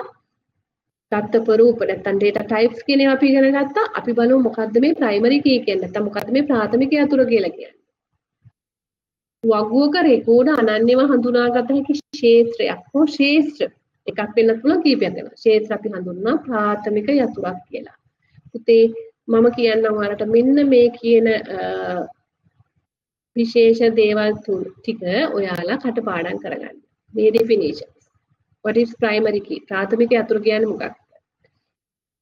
කියන එක පාඩම් කරගන්න. Primary key is a field or collection of fields that can be used to uniquely identify. හොඳට මතක තියාගන්න. uniquely identify. අනන්‍යව හඳුනාගත හැකි.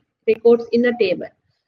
යම් කිසි වකුවක රෙකෝඩයක් අපිට තනි කරලා ඒ කියන්නේ වෙන් කරලා අඳුන ගන්න පුළුවන් නම් මේ මෙයාට විතරයි අනන්‍යයි කියන්නේ ඒකට නේ අපේ ජාතික හැඳුනුම්පත අපිට අනන්‍යයි මට විතරයි ඒක තියෙන්නේ ඔයාලට නෑ වෙන කාටකුත් නෑ ශිෂ්‍යාංකය ඔයාලට තනියම ඔයාලට තියෙන ශිෂ්‍යාංකය තව කෙනෙක්ට නෑ විභාගාංකය එකයි තියෙන්නේ වාහනයක අංකය vehicle number කියන එක license number නේ රියදුරු බලපත්‍රාංකය එකයි තියෙන්නේ එහෙනම් එකයි තියෙන්නේ කියන්නේ ඒක විතරයි. කොහෙ ගියත් අපි කොහෙ ගියත් අපි රට පිට රටකට ගියත් අපේ ජාතික හැඳුනුම්පත් අංකය ඕකම තමයි වෙනස් වෙන්නේ නෑ. අපේ අනන්‍යතාවය ප්‍රකාශ කිරීම සඳහා. ඒකට අනන්‍ය ක්ෂේත්‍රය තමයි අපි ප්‍රාථමික යතුරු කියලා කියන්නේ. ප්‍රාථමික යතුරේ සුවිශේෂිතා කිහිපයක් තියෙනවා. එකක් තමයි ඒක ෆිල් වෙලා තියෙනවා. හිස් වෙන්න බෑ. හිස් නොවිය යුතුයි. ඒ කියන්නේ අනිවාර්යෙන් ඒක ඇතුලේ data තියෙන්න ඕනේ. අනික තමයි අපි data duplication කියන එක. අනුපිටපත් වෙන්න බෑ. අනුපිටපත් වෙන සමාන අගයන් තියෙන්න බෑ. සමාන අගයන් තියෙනවා ඇත්තටම අපි ප්‍රැක්ටිකලි කරද්දී දෙන්නෙම නැහැ. අපිට ලියන්න දෙන්නේ නතර කරනවා අපි බ්ලොක් කරනවා. ඉතින් මේකෙදි අපි කියන ප්‍රාථමික ඇතුලේ තියෙන සුවිශේෂී ලක්ෂණ දෙක මතක තියාගන්න. හිස් වෙන්න බෑ. අනුපිටපත් වෙන්නත් බෑ. data duplicate වෙන්න බෑ. අනිවාර්යයෙන්ම fill වෙලා තියෙන්න ඕනේ.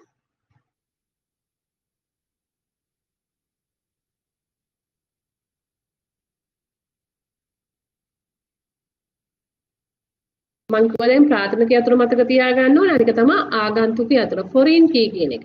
ආගන්තුක යතුර. අපි ආගන්තුක යතුර නිර්මාණය කරන්නේ relational database එකකින්. නැත්නම් සම්බන්ධිත දත්ත සමුදායකද. දත්ත වගුවක. එක් වගුවක ක්ෂේත්‍රයක් මගින් අනිත් වගුවේ වාර්තා අනන්‍යව හඳුනාගත හැකියි. ක්ෂේත්‍රය හෝ ක්ෂේත්‍ර එම වගුවේ සම්බන්ධිත වගුවේ ආගන්තුක යතුර ලෙස හැඳින්වේ.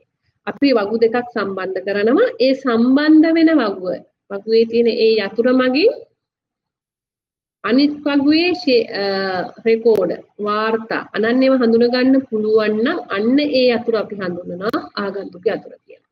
A foreign key is field or collection of fields in one table that uniquely identify a row of another table. Example මෙතන තියෙනවා subject table එක, මෙතන තියෙනවා student table. එතකොට මේ table එකේ මේ දීලා තියෙනවා විභාග අංකයක් තියෙනවා, විෂයන් ටිකක් දීලා තියෙනවා, ඊට පස්සේ ලියාපදිංචි අංකය, registration number එකක් තියෙනවා. අපිට දැන් තියෙනවා කවුරු හරි ස්ටුඩන්ට් කෙනෙක් ඉන්නවා B එකක් ගත්තා, විද්‍යාවට එකක් ගත්තා. දැන් අඳුන ගන්න ඕනේ කවුද මේ විද්‍යාවට ඒ ගත්ත ශිෂ්‍යයා කවුද? දැන් අපිට මේක අඳුන ගන්න තියෙන්නේ මොකද්ද? මෙතන තියෙනවා මේ ලියාපදිංචි අංකය. ඒ කියන්නේ ලියාපදිංචි අංකයයි මේ ටේබල් එකේ ලියාපදිංචි අංකයයි සමානයි. මෙතන තියෙන ලියාපදිංචි අංකයයි, ඒ කියන්නේ ස්ටුඩන්ට් ටේබල් එකේ ලියාපදිංචි අංකයයි සබ්ජෙක්ට් ටේබල් එකේ ලියාපදිංචි අංකයයි සමානයි. එහෙනම් අපිට පුළුවන් ඒ සමාන ක්ෂේත්‍ර දෙක එකට එකතු කරලා මේක සම්බන්ධතාවයක් ගොඩනගන්න. ඒ අනුව අපිට පුළුවන් මේ 100 තියෙන්නේ ඒ තියෙන විද්‍යාවට ඒ තියෙන්නේ මනෝජ් දයාරත්න. ඔන්න අපි අඳුනගත්තා. කවුද කියලා අඳුනගත්තා. ඒ කියන්නේ එක් වගුවක ක්ෂේත්‍රයක් මගින් අනෙක් වගුවේ වාර්තා අපිට අනන්‍යව හඳුනා ගන්න පුළුවන්. ක්ෂේත්‍රය එම සම්බන්ධිත හැමතිස්සෙම මේ සම්බන්ධ වෙන වගුවේ තමයි ආගන්තුක යතුර තියෙන්නේ. ඒ කියන්නේ මේ ලියාපදිංචි අංකය සම්බන්ධ කරන්නේ මේ සබ්ජෙක්ට් ටේබල් එකේ ලියාපදිංචි අංකයට. එතකොට මේ සම්බන්ධ වෙන්නේ මේ සබ්ජෙක්ට් කියන එකේ තියෙන ලියාපදිංචි අංකය. එහෙනම් මේක තමයි ආගන්තුක යතුර වෙන්නේ. එතකොට ඔයාලගෙන් මේ පිළිබඳ හරියට ප්‍රශ්න අහනවා. අපි බලමු අන්තිමට මගේ ප්‍රශ්න කිහිපයක් මම දාලා තියෙනවා. ඉතින් පැහැදිලිව අඳුරගන්න ආගන්තුක යතුර තියෙන්නේ සම්බන්ධ වෙන වගුව තුල ඒක සමාන වෙන්න ඕනේ. එතකොට ආගන්තුක යතුර විශේෂ ලක්ෂණ කිහිපයක් තියෙනවා. වගු දෙකක් අතර සම්බන්ධතාවයක් ගොඩනගෙනවා. ඒත් එක්කම සම්බන්ධිත වගුවේ ප්‍රාථමික යතුරු ක්ෂේත්‍රයට අනුරූප දත්ත පමණයි මේ වගුව තුල තියෙන්නේ. මේක තමයි ආගන්තුක යතුරක තියෙන විශේෂතා.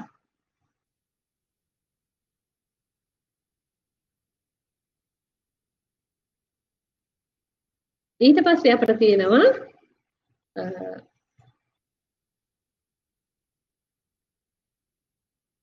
සම්බන්ධ දත්ත සමුදාය කියන එකත් මම මෙතනදී හඳුන්වන්නම්. සම්බන්ධිත දත්ත සමුදාය කියන්නේ වගු කිහිපයක් එකිනෙකට සම්බන්ධ වීම. මෙන්න මේ විදිහටයි මේක ගොඩ නැගෙන්නේ. අපි කියනවා තනි වස්තුවකට හරි නැත්නම් පුජ්‍යලයකට. තනි වස්තුවකට කියන්නේ මොකක් හරි ඔබ්ජෙක්ට් එකක්. නේ එක්කෝ මේස පුටු එහෙම නැත්නම් මේ වගේ වස්තුවක් වෙන්න පුළුවන්. එහෙම නැත්නම් පුජ්‍යලියම් පිළිබඳ දත්ත ඇතුළත් ක්ෂේත්‍ර සමූහයක් අපි හඳුන්වනවා රෙකෝඩයක් කියලා. අපි ඒක රෙකෝඩයක් කියන එක මීට කලින් ඇහුවා. රෙකෝඩ වල එකතුවක් තමයි වගුවක් වෙන්නේ. කියන්නේ වගුවක් හැදෙන්නේ රෙකෝඩ එකතු වෙලා. එකිනෙකට සම්බන්ධිත වගු එකතුවක් අපි හඳුන්වනවා සම්බන්ධිත දත්ත සමුදායක්. Collection of fields related to one person or object is called as record. A collection of records is a table. A collection of related table is a called as relational database.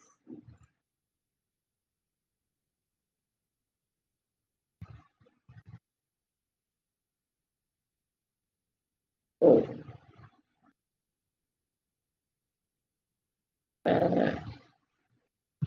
මට යම් කිසි දෙයක් කියන්න ඕනකම තිබුණා.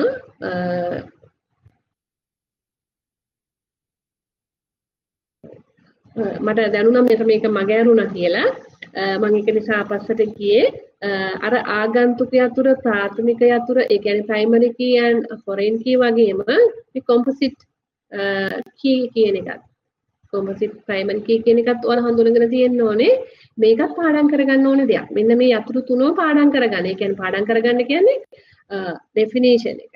අර්ථ නිරූපණය කරන්න ඔයාලා මතක තියාගන්න.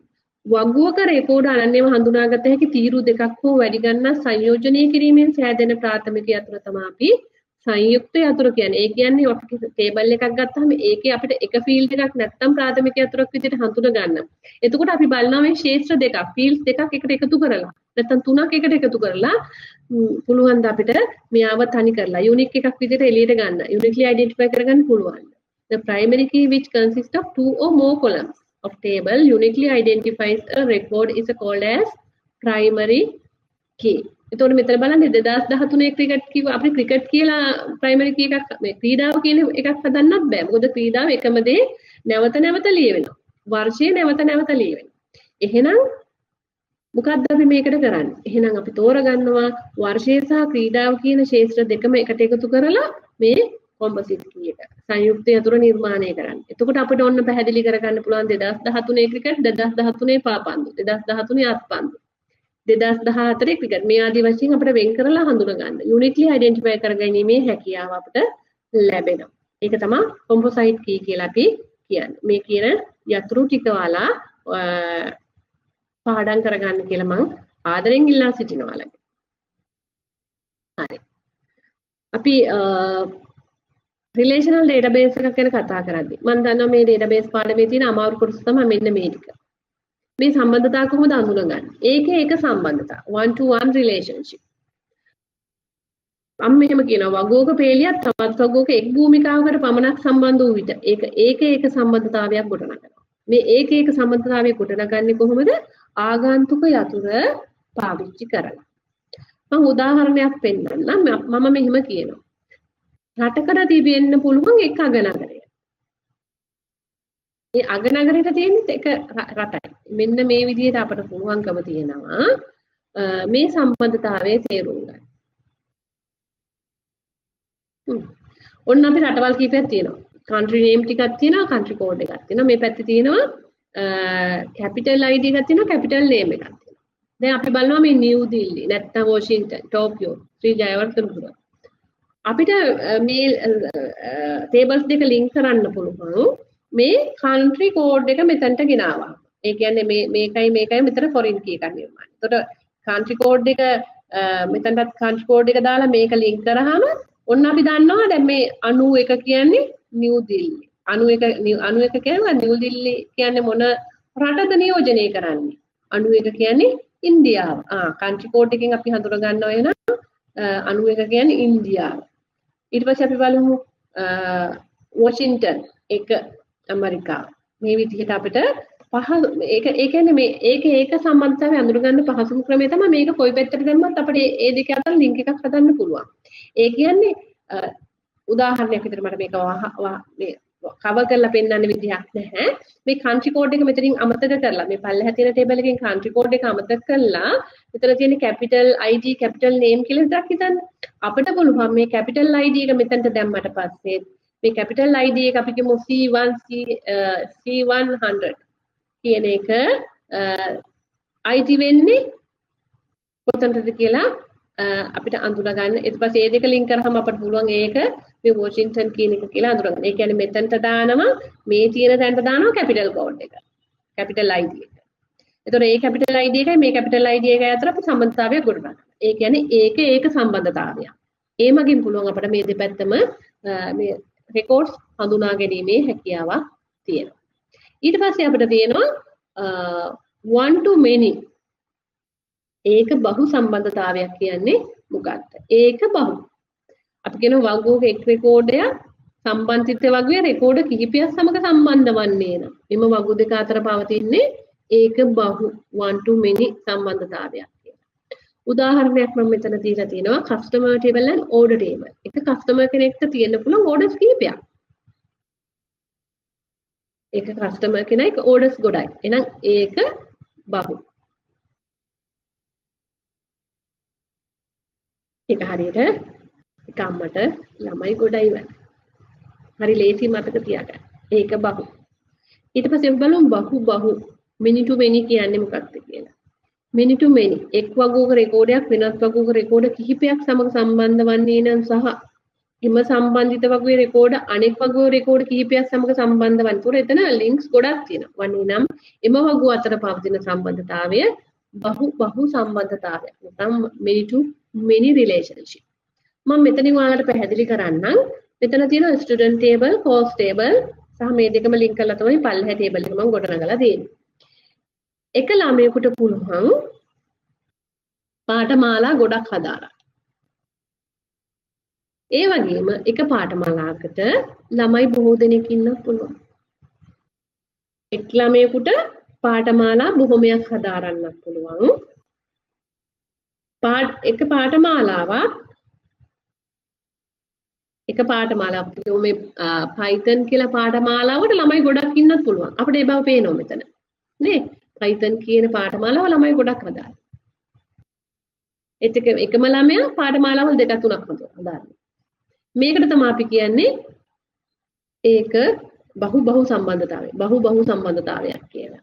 ඉතින් මෙතනින් අපි මේ ස්ටුඩන්ට් ටේබල් එකයි අපිට ලින්ක් කරන්න පුළුවන්කම තියෙනවා.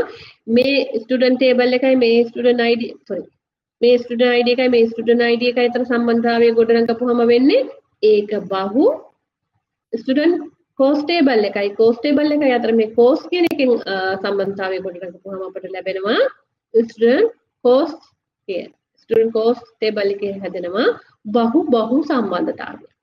හොඳට තේරුම් ගන්න ඔයාලට විභාගයට දුන්නාම ඒ අතර තියෙන සම්බන්ධතාවය කොයි වගේද කියලා හිතන්න.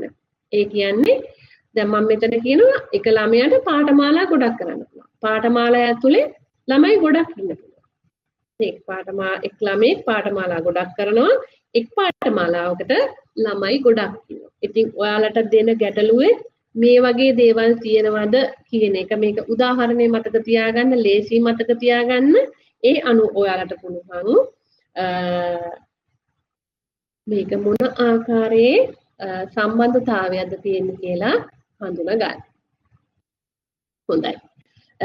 මම හිතනවා database පිළිබඳ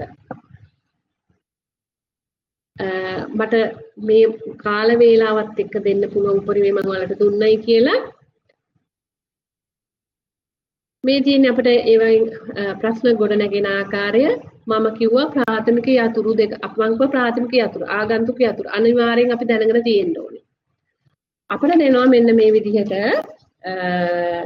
පළවෙනි එකේ ප්‍රාථමික යතුරු දෙකක් ඒවාට අදාළ වගු සමග ලියා දක්වන්න. month category එතකොට අපිට දීලා තියෙනවා sales table, category table and branch table. ආදරණීය දරුවනි මේ ප්‍රශ්න පත්‍රයේ 2018 ඔයාලා ගෙදරනේ ඉන්නේ. ඔයාලා අපේ තියෙනවා නම් පෙරලා බලන්න. මොකද ඉංග්‍රීසි මීඩියම් අයට මට දෙකම දාන්න බැරි හින්දා මම සිංහල එක විතරයි දැම්මේ. ඔයාලා අපේ පාස් පේපර් ටිකක් ඇති කියලා හිතනවා. ඉතින් 2018 ප්‍රශ්නේ තමයි මම දාලා තියෙන. බලන්න හරිම ලේසි. ප්‍රාථමික යතුරු දෙකක් අපිට බොහොම පහසුවෙන් හඳුන ගන්න පුළුවන්. මම කිව්වා uniquely identify. අපිට අනන්‍යම හඳුන ගන්න පුළුවන්. මේ sales table එකේ shop ID එක primary key එකක්. එතකොට category table එකේ category කියන්නේ ABC එකයි තියෙන්නේ. ABC Aලා දෙන්නේ නැහැ, Bලා දෙන්නේ නැහැ. ABC කියන්නේ primary key එක. ඔන්න පළවෙනි එකට උත්තරේ. දෙවෙනි එක ආගන්තුක යතුරු. ආගන්තුක යතුරු දෙකක් ඒවාට අදාළ වගු සමග ලියා දක්වන්න. ආගන්තුක යතුරු කිව්වේ වගු දෙකක් සම්බන්ධ වෙනකොට සම්බන්ධිත වගුවේ. ඒ කියන්නේ අරකට සමාන එකක් සම්බන්ධිත වගුවේ තියෙන්න ඕනේ. වගු දෙකක් සම්බන්ධ කරනකොට ප්‍රධාන වගුවට සම්බන්ධ කරනවා නම් අපි අනිත් වගුව ඒ වගුවේ අරහා සමාන ශේෂ්ත්‍රයක් තියෙනවා. අපි බලමු එහෙම ඒවා තියෙනවද කියලා. මෙතන තියෙනවා branch table එකේ category කියන එක බලන්න branch table එකේ category මේ category අතර සම්බන්ධතාවයක් ගොඩනගනවා. මේ සම්බන්ධතාවය ගොඩනගපුවාම මේක අපිට මේකට ලින්ක් කරනවා. එතකොට ලින්ක් කරන්නේ මොකටද? බ්‍රාන්ච් ටේබල් එකට. එහෙනම් බ්‍රාන්ච් ටේබල් එකේ කැටගරි කියලා කියන්නේ ආගන්තුක යතුරා. අපි ඒකෙන් අඳුර ගන්නවා මේ ඒ කැටගරි එක මොකද්ද? Ice cream and milk. අම්න අඳුරගත්තා. ඒත් එක්කම බ්‍රාන්ච් ටේබල් එකේ shop ID කියන එක. බලන්න අපිට මේ shop ID කියන එක මේකට ලින්ක් කරන්න පුළුවන්. ලින්ක් කරාම මේක තමයි ලින්ක් වෙන ටේබල් එක. ලින්ක් වෙන ටේබල් එකේ තමයි ආගන්තුක යතුරු තියෙන්නේ. එහෙනම් shop ID කියන්නේ ආගන්තුක යතුරා. ඒත් එක්කම අපිට මෙන්න මේ විදිහේ ගැටලුත් දෙනවා. එක් වෙළඳ සැලේ දුරකථන අංකය ඇතුළත් කිරීම සඳහා වෙනස් කළ යුතු වගුව කුමක්ද? ඔන්න අපි වගුව කිව්වහම අපි මොකද්ද මේ වෙනස් කරන්න ඕනේ වගුව? මොකද්ද අපි වෙනස් කරන්න ඕනේ?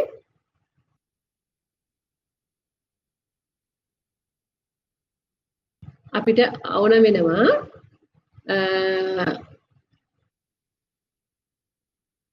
දුරකථන අංකයක් යොදන්න.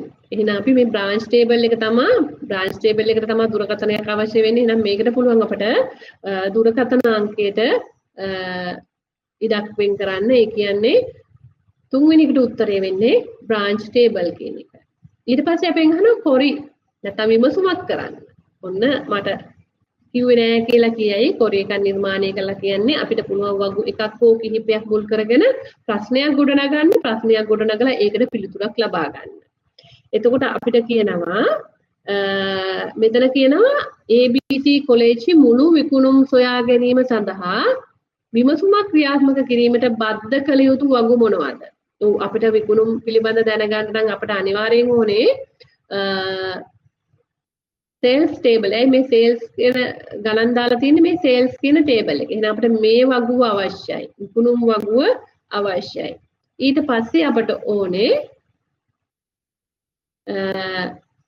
ABC කියන. එතකොට මේ අපිට බ්‍රාන්ච් එක මොකක්ද කියලා දැනගන්න නම් මේ බ්‍රාන්ච් ටේබල් එකත් අවශ්‍යයි. එහෙනම් අපිට මේ වගු දෙක සම්බන්ධ කරලා අපිට පුළුවන් මේ විමසුම ගොඩනගන්න. මේ දෙක අනුව විමසුම ගොඩනැගීමේ හැකියාව අපිට තියෙනවා. ඊට පස්සේ අපිට කියනවා shop ID 0.4 නම් වූ වෙළඳසැලට මිල්ක් ෆොටෝකොපි අලෙවිය සඳහා මේ කියන කොලෙජ් එකක් විවෘත කළාලු උපකල්පනය කරන්න කියනවා. ඒ අනුව යාවත් කාලින අපි අප්ඩේට් කරන්න ඕනේ මොන වගුද? හොඳට ඔයාලා මේක ගැන කල්පනා වෙන්න ඕනේ. මේ වගු දුන්නහම මොනවද අප්ඩේට් කරන්න ඕනේ කියලා අපෙන් අහනවා. අප්ඩේට් කරන්න ඕන වගු මොනවද? ඔන්න අපි බලන්න මේකේ shop ID 0.4. shop ID 0.4 කියන්නේ එහෙනම් අපි අනිවාර්යයෙන්ම මේ බ්‍රාන්ච් ටේබල් එකනේ shop ID 0.4 මෙතන shop නේ තියෙන්නේ. shop ID 0.3ට එනකන් තියෙනවා. 3.4 එන්න ඕනේ. එහෙනම් මෙන්න මේ වගුව අපි ආවස්කාලින කරන්න ඕනේ. ඊට අමතරව මොනවද බලන්න? milk and photocopy අලෙවිය සඳහා milk and photocopy කියලා එකක් කොහෙද තියෙනවද? නෑ. එහෙනම් අපි මේ item වගුවත් අපිට සිද්ධ වෙනවා HIJ කොලෙජ් හි විවෘත කළේය. milk and photocopy කියලා එකක් item එකක් නෑ නේද අපිට?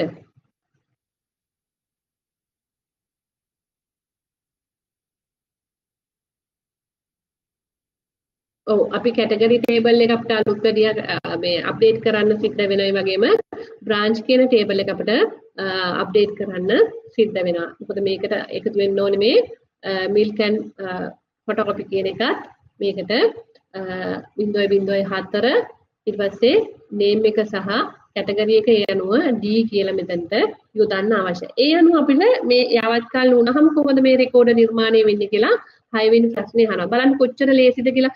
මේ වගුව හොඳට හිතට ගත්තාම හොඳට වගුව දෙස බලන්න, වගුව කියවන්න, ඒ අනුව අහලා තියෙන පිළිතුරු සපයන්න. අහන්නේ මේ වගේ ප්‍රශ්නම තමයි අපි අනිවාර්යෙන් අහන්නේ. ඉතින් මම ඊළඟ ප්‍රශ්න ගැන සාකච්ඡා කරන්න යන්නේ නැහැ. නමුත් මම මේකේ ප්‍රශ්න දාලා තියෙනවා.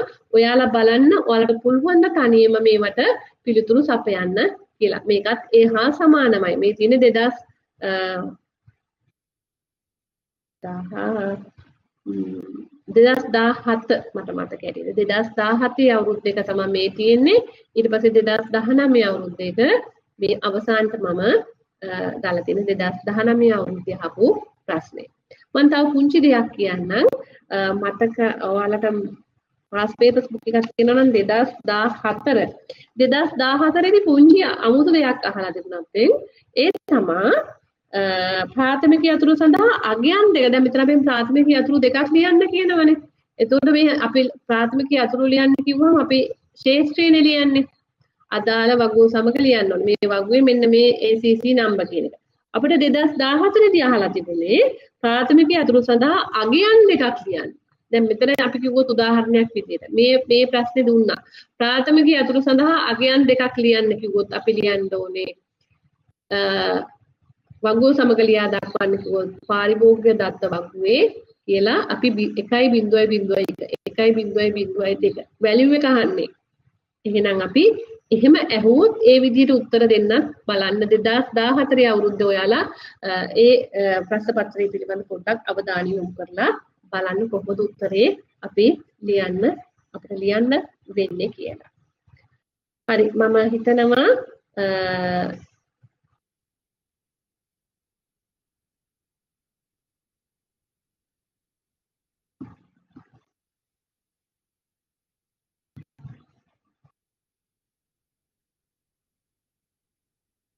මම ප්‍රශ්න කිහිපයක් ඉදිරිපත් කරලා තියෙනවා.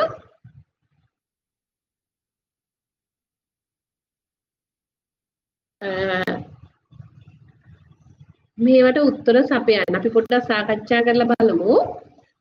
ඔයාලට පුළුවන් ද මේවට පිළිතුරු සපයන්න කියලා.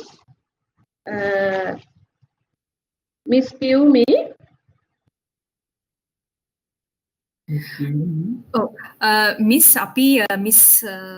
මිස් ප්‍රියන්ති අපි මේ ප්‍රශ්න පහ මිස් සාකච්ඡා කරමු.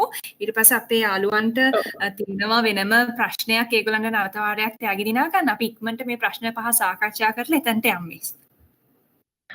හරි.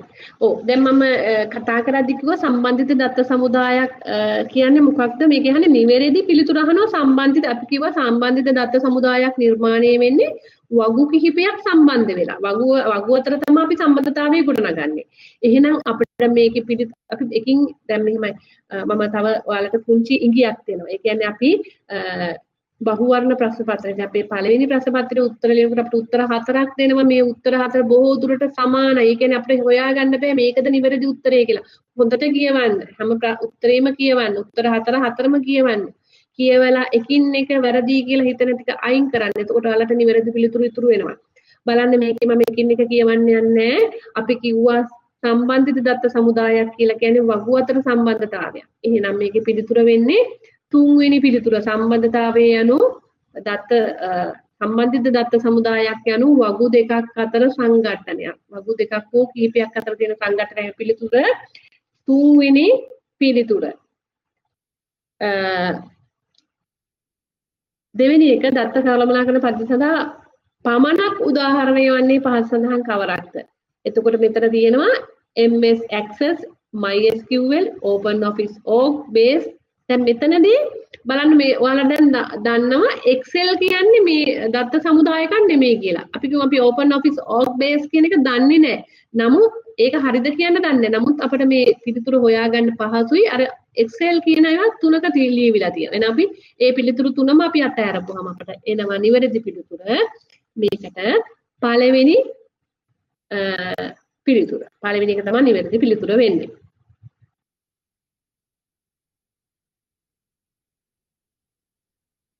දත්ත සමුදාය කළමනාකරණයේ වගු දෙකක් අතර සම්බන්ධතා ගොඩනැගීම සඳහා එම වගු අතර තිබිය යුතු ලක්ෂණය වන්නේ වගු දෙකක් සම්බන්ධ කරනකොට සමාන ශේෂ්ත්‍ර දෙකක් තියෙන්න ඕනේ කියලා. මේ සමාන ශේෂ්ත්‍ර දෙකක් අතර තමයි මේ වගුව සම්බන්ධ කරන්න පුළුවන්. එහෙනම් වගු දෙකෙහි එක් ශේෂ්ත්‍රයක් හෝ අනිවාර්යයෙන්ම සමාන විය යුතුමයි.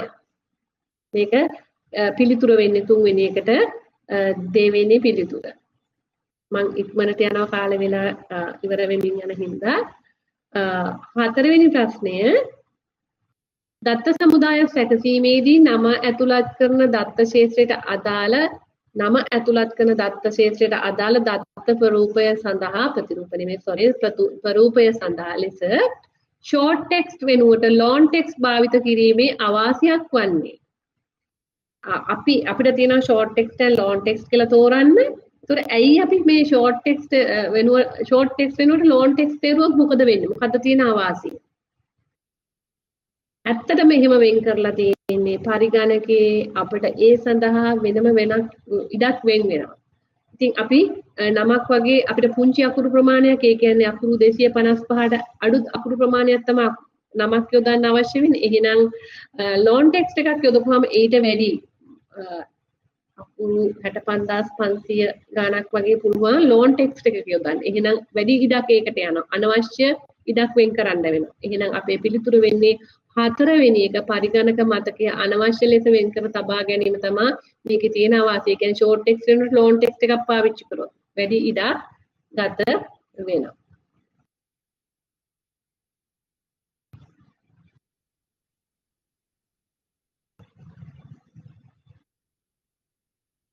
අපේ අන්තිම ප්‍රශ්නය පහතේ වයෙන් ආගන්තුක යතුර සම්බන්ධයෙන් වඩාත් නිවැරදි ප්‍රකාශය වන්නේ අපි දන්නවා ආගන්තුක යතුර අපි පාවිච්චි කරේ වගු දෙකක් අතර සම්බන්ධතාවයක් ගොඩනගන්න මේකේ කීපයක් දීලා තියෙනවා තුන්වෙනි පිළිතුර අපිට තියෙනවා එමගින් වගු දෙකක් අතර සම්බන්ධතාවය ගොඩනැගීමට හැකි වීම පිළිතුර 3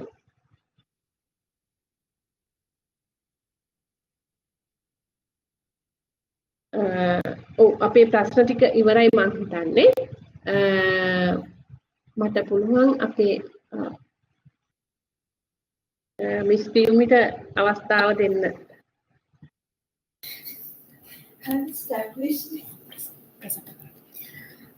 ඔව් මිස් අපිට පුළුවන් ඔව් මිස් අපි දැන් අපේ යාළුවන්ට අපි අවස්ථාව දෙමු. මේ සෙෂන් එකෙන් අපි ඕගොල්ලන්ගෙන් ප්‍රශ්නයක් අහනවා. ඊට කලින් අපි ඕගොල්ලන්ට මතක ඇති මේ සෙෂන් එක පටන් ගන්න කලින්ම අපි ඕගොල්ලන්ගෙන් ප්‍රශ්නයක් ඇහුවා.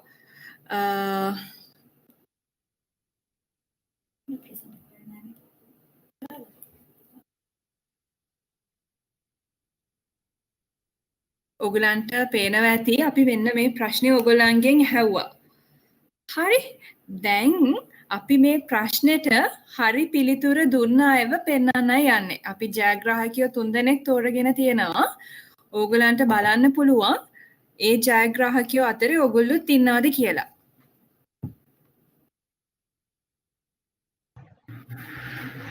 ඒත් එක්කම අපි මේ දැන් ඉස්සද කතා කරපු දත්ත පාඩම ඉතින් ඕගොල්ලන්ගෙන් තවත් අපි ප්‍රශ්නයක් අහනවා. ඒ ප්‍රශ්නෙටත් ඕගොල්ලන්ට අපිට පිළිතුරු එවන්න පුළුවන්.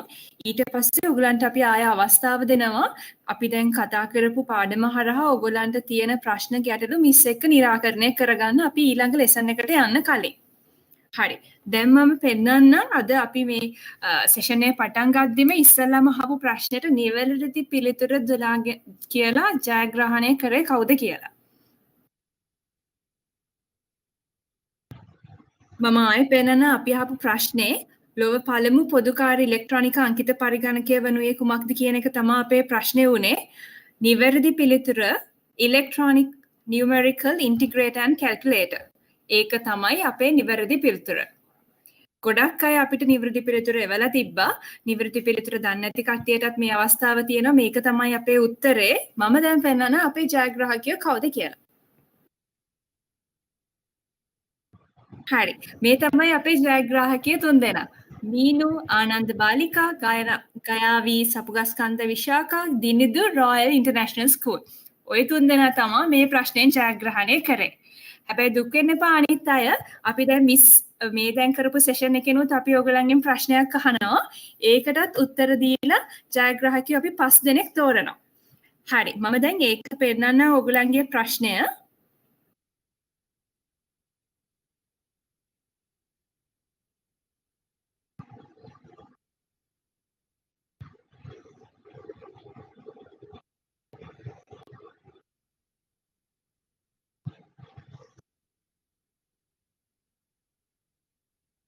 හරි. දත්ත සමුදාය ප්‍රශ්නේ අපි පාඩම ඇසුරෙන් අහන ප්‍රශ්නය තමයි මූල්‍යමය අගයක් දැක්වීම සඳහා වඩාත් සුදුසු දත්ත ප්‍රරූපය වනුයේ කුමක්ද? මම නැවතත් ප්‍රශ්නය යොමු කරන්න.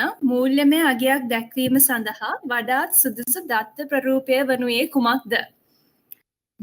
ඔයගලන්ට පුළුවන් මේකට නිවැරදි පිළිතුර අර ඉස්සෙල්ලා විදිහටම අපිට SMS කරන්න. SMS කරන්න ඕන විදිය තමයි නිවැරදි පිළිතුර හිස්තැනක් ඔයගලන්ගේ නම හිස්තැනක් ඔයගලන්ගේ පාසලේ නම සඳහන් කරලා ඉක්මනට එවන්න 077 123 13 13. මම නැවතත් කියන්න පිළිතුර හිස්තැනක් නම හිස්තැනක් පාසලේ නම ඉක්මනට SMS කරන්න 077 123 13 13. SMS කරන අයට තමයි අපි ජයග්‍රාහකයෝ සඳහා යොදාගන්නේ. ඒගොල්ලන්ව තමයි අපි රැෆල් ඩ්‍රෝ එකකින් තෝරගන්නේ. අපි ජයග්‍රාහකයෝ 5 දෙනෙක්ව තෝරගන්නවා. අපිට ඉක්මනට SMS කරන්න. මේක තමයි ප්‍රශ්නේ. හරි. ඕගොල්ලන් මේකට පිළිතුරු සපයනවත් එක්කම අපි දැන් ඕගොල්ලන්ට අවස්ථාව දෙනවා මිස් ප්‍රියන්ති අපේ යාළුවෝ හැමෝටම තියෙනවා පොඩි ප්‍රශ්න මේ දත්ත සමුදාය ලෙසන් එකෙන්. අපිට පුළුවන් වෙයි නේද මිස් කතා කරගන්න? අපිට යොමු කරන්න කියන්නකෝ බලන්න. හරි. අපිට තව පැය භාගයක් විතරද මිස් තියෙන්නේ. ඔව්. හරි. මිස් අපි දෙමු අපේ යාළුවන්ට අවස්ථාව.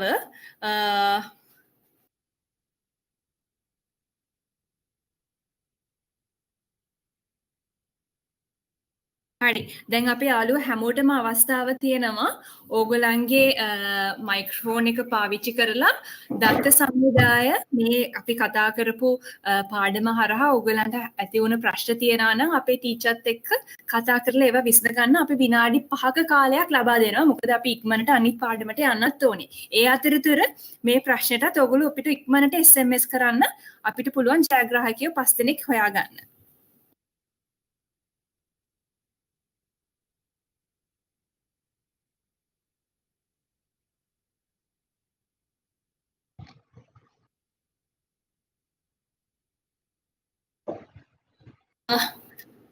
අපේ මිස් අපිට පුළුවන් ඒක තමයි. මිස් අපිට පුළුවන් කාල වේලාව ගත වෙන හින්දා අපි කියමු මෙයාලට අපිට ප්‍රශ්න තියෙන ඒවා මිස්ලාට යොමු කරන්න කියලා ඊට පස්සේ ඔයාලා මට එවන්න මම ඒවට විසඳුම් යවන්න ඔයාලා මෙතන එවන්නම් ඊට පස්සේ අපිට පුළුවන් නේද දරුවන්ට ඒක ඒ පිළිතුරු යවන්න.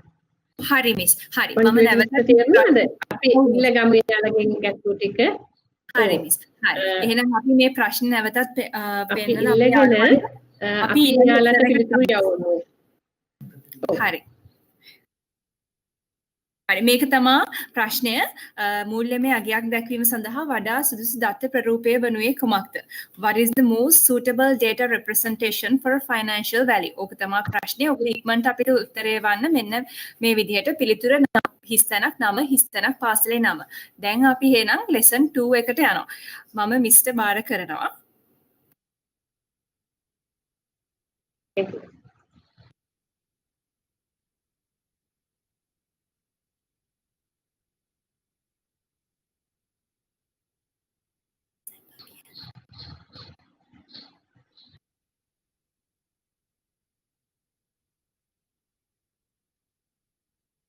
ඔව් පුතේ අපි මම හිතනවා එක ප්‍රශ්නයකට උත්තර ලියන්න. මේ ලකුණු 10ක් අපිට ලබා ගන්න ඉස්සෙල්ලා කරපු පාඩම උදව්වක් වෙන්නේ නැති කියලා ලකුණු 10ක් නෙමෙයි ලකුණු 14ක් ගන්න පුළුවන්. මොකද ෆස්ට් පේපර් එකටත් ඔයාලට ලකුණු ප්‍රශ්න 4ක් එතන තියෙනවා. එතකොට ප්‍රශ්න 4යි ප්‍රධාන ප්‍රශ්නය. ඒ කියන්නේ ලකුණු 14ක් ලබා ගැනීමේ හැකියාව තිබුණා ඉස්සෙල්ලා පාඩමේ. මේ විද්‍යුත් අන්තර්ජාලය හා විද්‍යුත් තැපෑල ඉන්ටර්නෙට් ඇන්ඩ් ඊමේල් කියන පාඩම ඒ හා සමානවම වැදගත්කමක් තියෙන සහ අපිට සම්පූර්ණ ප්‍රශ්නයකට පිළිතුරු ලියන්න අවශ්‍ය වෙන පාඩමක්. අපි මොකක්ද මේ අන්තර්ජාලය කියලා කියන්නේ? ඒත් එක්කම මම මතක් කරන්න කැමති ඔයාලා අතට මේ වෙනකොට ලැබිලා ඇති මම මේ හැම පාඩමක් සම්බන්ධයෙන්ම විශේෂයෙන් පාඩම් කරගත යුතු දේවල් ඔයාලගේ මාධ්‍ය දෙකෙන්ම සිංහල සහ ඉංග්‍රීසි මීඩියම් මම දෙකෙන්ම දීලා තියෙනවා. ඉතින් ඔයාලට පුළුවන් ඒවා පාවිච්චි කරලා පාඩම් කරගන්න. අනිවාර්යෙන් ඔයාලට විභාගෙට ඒක ලොකු රුකුලක් වෙයි කියලා මම විශ්වාස කරනවා. හරි. අපි බලමු මේ අන්තර්ජාලය කියන්නේ මොකක්ද? අන්තර්ජාලය කියලා කියන්නේ ලෝකයේ පුරා පිහිටි පරිගණක ජාලවල එකතුවක්. ඒ කියන්නේ තැන් තැන් වල පරිගණක තියෙනවා. ඒ පරිගණක ජාල ටික ඔක්කොම එකට එකතු කරලා. The internet is a collection of computer network around the world. ලෝකයේ පුරාවටම තියෙන පරිගණක ජාල වල එකතුවක්. හැබැයි මේ අන්තර්ජාලයට අයිතිකාරයෙක් නැහැ. There is no single owner. තනි හිමිකරුවෙක් නැහැ. ඒත් එක්කම මේක ක්‍රියා කරවන්නේ කොහොමද එහෙනම්? මේක ක්‍රියා කරවන්නේ අන්තර්ජාල සමාජය. අපි ඒකට කියනවා ඉන්ටර්නෙට් සොසයිටි. අන්තර්ජාලය සමාජයේ නම් ආදායම් නොලබන සංවිධානයක් මගින් තමයි මේ අන්තර්ජාල භාවිතය පිළිබඳ ප්‍රතිපත්ති සහ අන්තර්ජාලයේ ක්‍රියාකාරීත්වය පවත්වාගෙන යනු ලබන නියමාවලි ප්‍රොටෝකෝල් කියන නියමාවලි පිළිබඳ කටයුතු කරන්නේ. එතකොට ඒ සඳහා තනි හිමිකරුවෙක් නැහැ. මට පුංචි දෙයක් කියන්න තියෙනවා. දැන් මම දන්නවා මෙතන 10 වසරේ දරුවොත් ඇති. ඔයාලට පුතේ මේක ඊළඟ අවුරුද්දේදී බොහොම කාලයක් නෑ බොහොම පොඩි කාලයක් තියෙන ලබන අවුරුද්දේ මේ පාඩම ඔයාලට තියෙනවා. ඒ නිසා ඔයාලා හිතන්න එපා අපට අයියෝ මේක නෑනේ කියලා ඊළඟ අවුරුද්දේ තියෙන පාඩමක්. ඒ නිසා ඔයාලත් හොඳින් අහුම්කම් දෙන්න. ඔයාලට මේක වැදගත් වෙයි. හරි. එතකොට අපි මතක තියන්න ඕනේ අන්තර්ජාලයට අයිතිකාරයෙක් නැහැ. one owner. තනි ඕන කෙනෙක් නැහැ. එතකොට තියෙන්නේ ඒක කන්ට්‍රෝල් වෙන්නේ මේ ඉන්ටර්නෙට් සොසයිටි කියන අන්තර්ජාල සමාජයේ කියන එක මගින් තමයි මේකේ ප්‍රතිපත්ති සකස් කරන්නේ. ඒ වගේම නියමාවලි පිළිබඳ කටයුතු කරනු ලබන්නේ. ඒත් එක්කම අපි දන්නවා World Wide Web කියන එක. What is World Wide Web? මොකද මේ World Wide Web කියන්නේ? නැත්නම් ලෝක විශ්ව විස්තර වියමන. ලෝක ව්‍යාප්ත වියමන කියලාත් අපි හඳුන්වනවා. මේ ලෝක ව්‍යාප්ත වියමන කියලා කියන්නේ අන්තර්ජාලයේ තියෙන සේවාවක්. සර්විස් අපි කියන World Wide is a service. මේක සේවාවක්. මේක කොහෙන්ද දෙන්නේ? ප්‍රොවයිඩ් කරන්නේ අන්තර්ජාලය මගින්. ඉන්ටර්නෙට් එකෙන් තමයි අපි මේ සේවාව ලබා ගන්නේ. එතකොට මේක ලෝකේ පුරා තියෙන පරිගණකවල ගබඩා කරලා තියෙන ලේඛනවල විශාල එකතුවක්. මේ අපි මොන හරි හොයන්න ගියපම අපට එනවා. අපි සර්ච් කරන දේ අපට ලැබෙනවා. කොහෙන්ද මේවා ලැබෙන්නේ? මේවා ලැබෙන්නේ කොහේ හරි තැනක මේවා ගබඩා කරලා තියෙන්න ඕනේ. එතකොට මේ ඒ ගබඩා කරලා තියෙන දේවල් අපට ලබා දෙන්න තියෙන සේවාව තමයි අපි හඳුන්වන්නේ World Wide Web කියලා. කවුද මේක නිර්මාණය කළේ? මේක නිර්මාතෘ තමයි Sir Tim Berners-Lee. 1989 තමයි අපිට මේ World Wide Web කියන සේවාව ලබා දෙන්න කටයුතු කරලා තියෙන්නේ.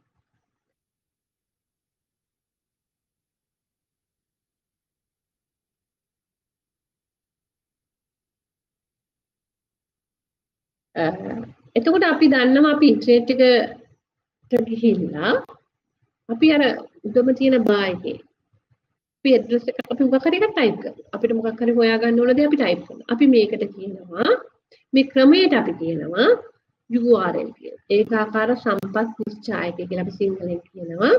වෙබ් අඩවියක් තුල පවතින මිස් අපිට තව විනාඩි 15ක් වගේ කාලයක් තමයි අපේ ක්ලාස් එකට තියෙන්නේ මිස්. මම අපේ යාළුවන්ට කියන්න කැමතියි අපි ඉස්සෙල්ලා අහපු ප්‍රශ්නෙට අපේ ජයග්‍රාහකයෝ හැමදෙනෙක්ම අපේ එක්සැප් Facebook page එකේ පළ කරනවා හෙට වෙද්දී. ඒක නිසා ඔයගොල්ලෝ දුක් වෙන්න එපා. මේ හැම විස්තරයක්ම ඔයගොල්ලන්ට එතනදී බලා ගන්න පුළුවන්. ඔයගොල්ලන්ට එක්සැප් එකෙන් ප්‍රැක්ටිස් කරන්නත් පුළුවන්. අපි මිස් තව පැය කාලක් තමයි අපිට මේ රිවිෂන් එක කිරීමේ හැකියාව තියෙන්නේ.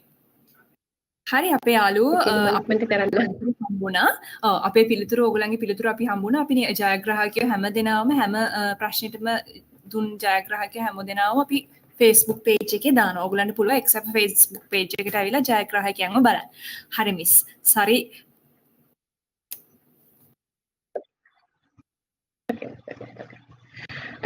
අපි බලමු මේ URL එක කියන්නේ මොකක්ද? එතකොට වෙබ් අඩවියක් තුළ තියෙන සම්පත් අනන්‍යව හඳුනා ගන්න තමයි අපි මේ URL එක පාවිච්චි කරන්නේ. the method used to uniquely identify various resources in website. Uniform resource locator කියන්නේ පුතේ URL කියන එක. Universal resource locator. එතකොට අපි type කරන අපි දිගටම type කරන http www.edup.gov.lk කියලා අපි type කරනවා. එතකොට බලන්න ඔයාලට මෙන්න මේ URL එක විභාගෙ තියෙන්න පුළුවන්. මේ URL එක කියන්නේ මොකක්ද කියන එක එන්න පුළුවන්. URL එක කියලා කියන්නේ වෙබ් අඩවියක් ඇතුලේ, ඒ කියන්නේ වෙබ්සයිට් එකක් ඇතුලේ තියෙන resources, data අනන්‍යව හඳුනගන්න. ඒක uniquely identify කරගන්න පාවිච්චි කරන ක්‍රමය method එක තමයි අපි හඳුන්වන්නේ ඒකාකාර සම්පත් නිශ්චායකය කියලා. මේක අපි තවදුරටත් විස්තර කරනවා නම්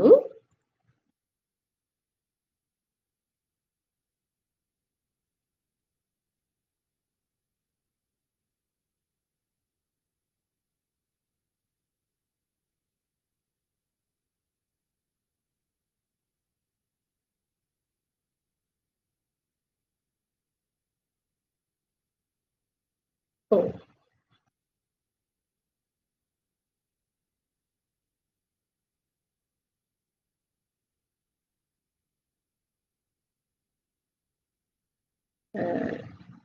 මම ඒක තව ඉස්සරහට විස්තර කරන්න ඔයාලට. ඊට පස්සේ අපි දැක්කා HTTP කියලා අපි දැක්කා. මොකද්ද මේ HTTP කියලා කියන්නේ? HTTP කියලා කියන්නේ Hypertext Transfer Protocol කියන එක. ඒකෙන් වෙන්නේ ඒ කියන්නේ world wide web ඇතුලේ තියෙන ලෝක ව්‍යාප්ත වියමන තුල තියෙන තොරතුරු අන්තර්ජාලයේ තියෙන පරිගණක අතර දත්ත සම්ප්‍රේෂණය කරන්න පාවිච්චි කරන නියමාවලිය තමයි අපි හඳුන්වන්නේ මේ HTTP කියලා. අපි දන්නවා අන්තර්ජාලය හරහා එක්ක වීඩියෝ එකක් වෙන්න පුළුවන්, නැත්නම් ග්‍රැෆික් එකක් වෙන්න පුළුවන්, ඔඩියෝ වීඩියෝ මේ හැම එකක්ම අන්තර්ජාලය හරහා හුවමාරු වෙනවා. මේ හුවමාරු වෙනකොට මේ හුවමාරු වෙන්න යම්කිසි නීතිමාලාවක් තියෙනවා. ඉතින් මේ නීතිමාලාව තමයි අපි හඳුන්වන්නේ නියමාවලියක් කියලා. ඒ එක නියමාවලියක් තමයි අපි HTTP කියලා හඳුන්වන්නේ. මම මෙන්න මේ කියන ඒවා හොඳින් පාඩම් ගන්න කියලා මම ඉල්ලීමක් කරනවා. මොකද ඔයාලට අනිවාර්යෙන් මේවා විභාගෙට එනවා. මම ආපහු ආවා අර උන්නතනකම. එතකොට අපි HTTP කියන එක දන්නවා. ඒ කියන්නේ නියමාවලියක්. www කියන්නේ මොකද්ද? සේවාවක් කියලා අපි ඉගෙන ගත්තා. එහෙනම් අපි බලමු දැන් ඊළඟට අපිට තියෙනවා domain name. domain name එකක් කියලා කියන්නේ මොකද්ද?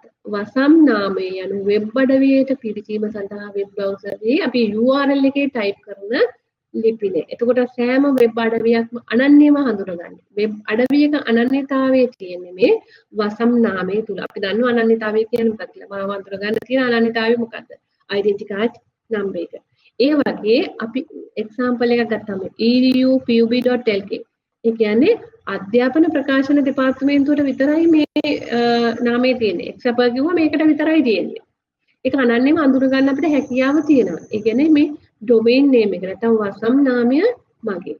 domain name is the address of your website. අපි අර website එකේ type කරන නම. හැබැයි සම්පූර්ණ එකට අපි කියන්නේ URL එක කියලා. මේ කොටස අනන්‍යව අඳුර ගන්න පුළුවන් කොටස තමයි අපි හඳුන්වන්නේ domain name කියලා. ඒතකොට බලන්න මෙතන අපි URL මේ තියෙන URL ටික. ඒකාකාර සම්පත් නිශ්චායක. ඒතකොට මෙතනින් අපි මේ URL එකේ මේ කොටස මේ blue color මේ නිල් පාට දාලා තියෙන කොටස තමයි අපි domain name එක කියලා කියන්නේ. ඒතකොට අපි domain name එකක් ඇතුළට ගියාපම අපිට තියෙනවා ඒකේ විවිධ resources. දැන් අපි example කියන එකට ගියාට පස්සේ අපිට තියෙනවා එක එක විෂයන් සම්බන්ධ papers තියෙනවා. මේක තමයි resource එක. මේක තමයි සම්පත් තියෙන්නේ. එතන අපි කියනවා සම්පත් පවතින ස්ථානය. ඒ සම්පත් පවතින ස්ථානයට ගියාට පස්සේ අපිට පුළුවන් සම්පත් ගොනුවට යන්න. නේ අපිට පුළුවන් PDF එකට ගිහලා ඒක download කරගන්න. ඉතින් මේ බලන්න මේ ඔයාලගේ ටෙක්ස්ට් එකේ තියෙනවා මේ කොටස මේ එක එක වර්ණ වලින් යොදලා ඒක බොහොම පැහැදිලිව කොටස් වලට වෙන් කරලා තියෙන ඔයාලා මේ විභාගෙදී මේක එන්න පුළුවන් මෙන්න මේ කොටස් වෙන් කරලා හඳුනගෙන කියන්න. ඒ කියන්නේ මේක නියමාවලිය, මේක සේවාව, මේක වසම් නාමය, මේක සම්පත් පවතින ස්ථානය, මේක තමයි සම්පත් ජොනුව කියන්නේ මෙන්න මේ කියන කාරණා ටික පොතට අවබෝධ කරගන්න. මම වේගෙන් කරනවා ඔයාලා ඒවා දැන්ට පාඩම් කරලත් ඇති. ඒත් එකම අපේ කාල වේලාව ගෙවිලා යනවා. මේකේ මේ ඊතලවල පුංචි වෙනසක් වෙලා තියෙනවා. මෙතන අපි අහනවා මොකද්ද මේ ඉහළ මට්ටමේ වසම කියලා කියන්නේ. වසම් නාමය සහ ඉහළ මට්ටමේ වසම කියලා දෙකක් තියෙනවා. එතකොට මේකේ edu.pub.gov.lk .lk කියන එකෙන් පෙන්නන්නේ වසම අයිති රට තමා නියෝජනය කරන්නේ. ඒක අපි හඳුන්වනවා ඉහළ මට්ටමේ වසමක් කියලා. මම කියලා දෙන්න මොකද මේ ඉහළ මට්ටමේ වසම කියලා. එතකොට මේ edu.pub.gov කියන එක මේක මෙතන තියන්න ඕනේ. gov කියන එකෙන් කියන්නේ වසම අයත් ක්ෂේත්‍රය මොකක්ද? government. gov කිව්වම government රජයට තමයි මේක අයිති වෙන්නේ. ඒ වගේ අපිට පුළුවන් URL එකෙන් ඒ URL එකෙන් සහ domain name එකෙන් මොකද්ද මේ වෙබ්සයිට් එක අයිති ක්ෂේත්‍රය field එක මොකද්ද සහ ඒක අයිති රට එහෙම නැත්නම් ඒක අයිති සංවිධානය මොකක්ද කියලා හඳුනා ගැනීමේ හැකියාව අපිට තියෙනවා.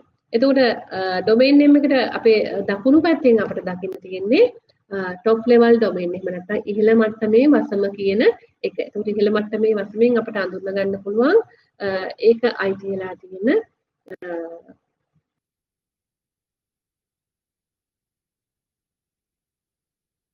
පුංචි වෙලාවක් ගත වෙනවා ස්ලයිඩ් එකෙන් ස්ලයිඩ් එකට යන්න. ඉහළ මට්ටමේ වසමෙන් තමයි අපේ දකුණු අත පැත්තට වෙන්න තියෙන්නේ ඉහළ මට්ටමේ වසම. අපි බලමු මේ වසම් වලින් මොනවද අපිට කියන්න පුළුවන් වෙන්නේ කියලා.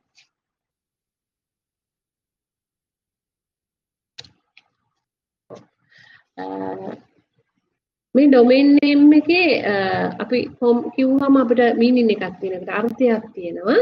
commercial නැත්නම් වාණිජමය වෙබ්සයිට් එකක් තමයි com කියලා එන්නේ. google.com කිව්වම commercial වෙබ්සයිට් එක. org කිව්වම non profitable organization. ඒ කියන්නේ ආදායම් නොලබන සංවිධානය. gov කිව්වම public පොදු එකක්, රාජ්‍ය එකක්. edu අධ්‍යාපනික එකක්, education. net කිව්වම ඒක වෙබ් එකක්, ජාලගත එකක්. අපි දන්නවා sltnet.lk sltnet.lk net කිව්වම වෙබ් කියන එක, ජාලගත කියන එක තමයි ඒකේ අර්ථය වෙන්නේ. ඒකට හැමතිස්සෙම මේ domain නාමයට අර්ථයක් තියෙනවා. ඒත් එකම ඉහළ මට්ටමේ වසම අපේ දකුණු අත පැත්තෙන් තියෙන ඉහළ මට්ටමේ වසමට අපිට තියෙනවා ඒකට අර්ථයක්. ඒකෙන් බොහෝ වෙලාවට රට තමා නියෝජනය කරන්නේ. IN India, AU, Australia, JP, Japan, UK මේ ආදි වශයෙන් අර අකුරු දෙකකින් අපිට පෙන්න ඉහළ මට්ටමේ වසමෙන් බොහෝ වෙලාවට රට නියෝජනය කරනවා. රට මොකක්ද කියලා අපිට අඳුන ගන්න ලේසියෙන්ම පුළුවන්. අපි LK කියලා දැකපු ගමන් අපි දන්නවා මේක ලංකාවේ වෙබ්සයිට් එකක්.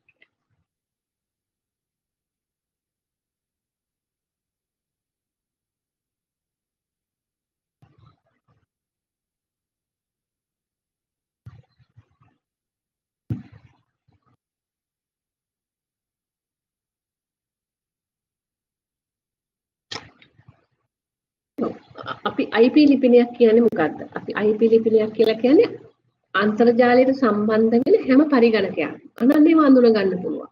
මේක මොකද්ද කියලා. ඒකට IP ලිපිනය කියලා කියන්නේ ඒක address එක. The address that uniquely identifies each computer on the internet. අන්තර්ජාලය හා සම්බන්ධ වෙලා තියෙන සෑම පරිගණකයක්ම අනන්‍යව හඳුන ගන්න පාවිච්චි කරනවා මේ IP ලිපිනය. එතකොට අපිට මේ IP ලිපිනය 0 සිට 255 දක්වා වූ ඉලක්කම් වලින් තමයි නියෝජනය කරන්නේ. ඒ කියන්නේ අංක 4ක් මෙන්න මේ ආකාරයට මේක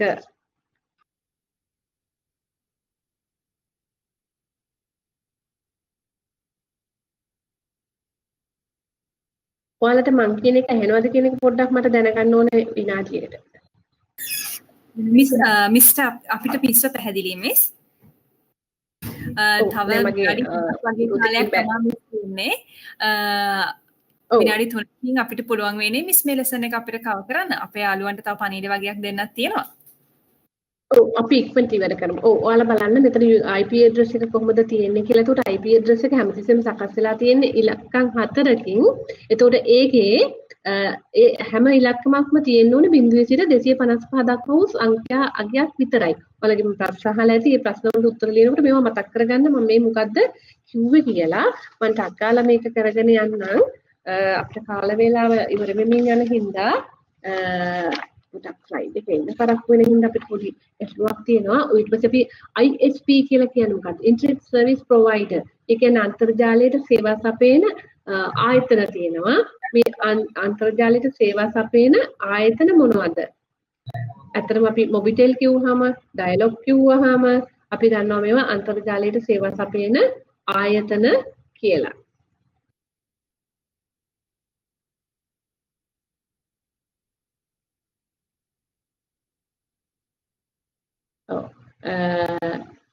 අපි මේ පාඩම තුල අපිට තියෙනවා සර්වර් කියන්නේ මොකද්ද? සේවා යෝජිතය නැත්නම් සේවාදායක පරිගණකය කියන්නේ මොකක්ද?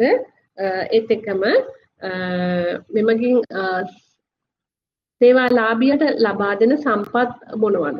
අපි කියනවා web server, mail server, DNS server. මේ සර්වර් කියන නමින් හඳුන්වන්නේ සේවාදායක පරිගණකය කියන. ඒකට වෙබ් පිටු තැන්පත් කරලා තියාගන්නේ වෙබ් සර්වර් කියන එක. සේවාලාභී පරිගණක වෙත ලබා දෙන්නේ එයා තමයි වෙබ් සර්වර් එකෙන්. ඒකට අපි යවන විද්‍යුත් තැපැල් සේව් කරලා තියාගන්නේ, කබඩා කරලා තියාගන්නේ මේල් සර්වර් එකෙන්. ඊට පස්සේ URL එකක් IP ලිපිනයක් බවට පරිවර්තනය කරන්නේ, කන්වර්ට් කරන්නේ, ට්‍රාන්ස්ලේට් කරන්නේ DNS සර්වර් එක මගින්.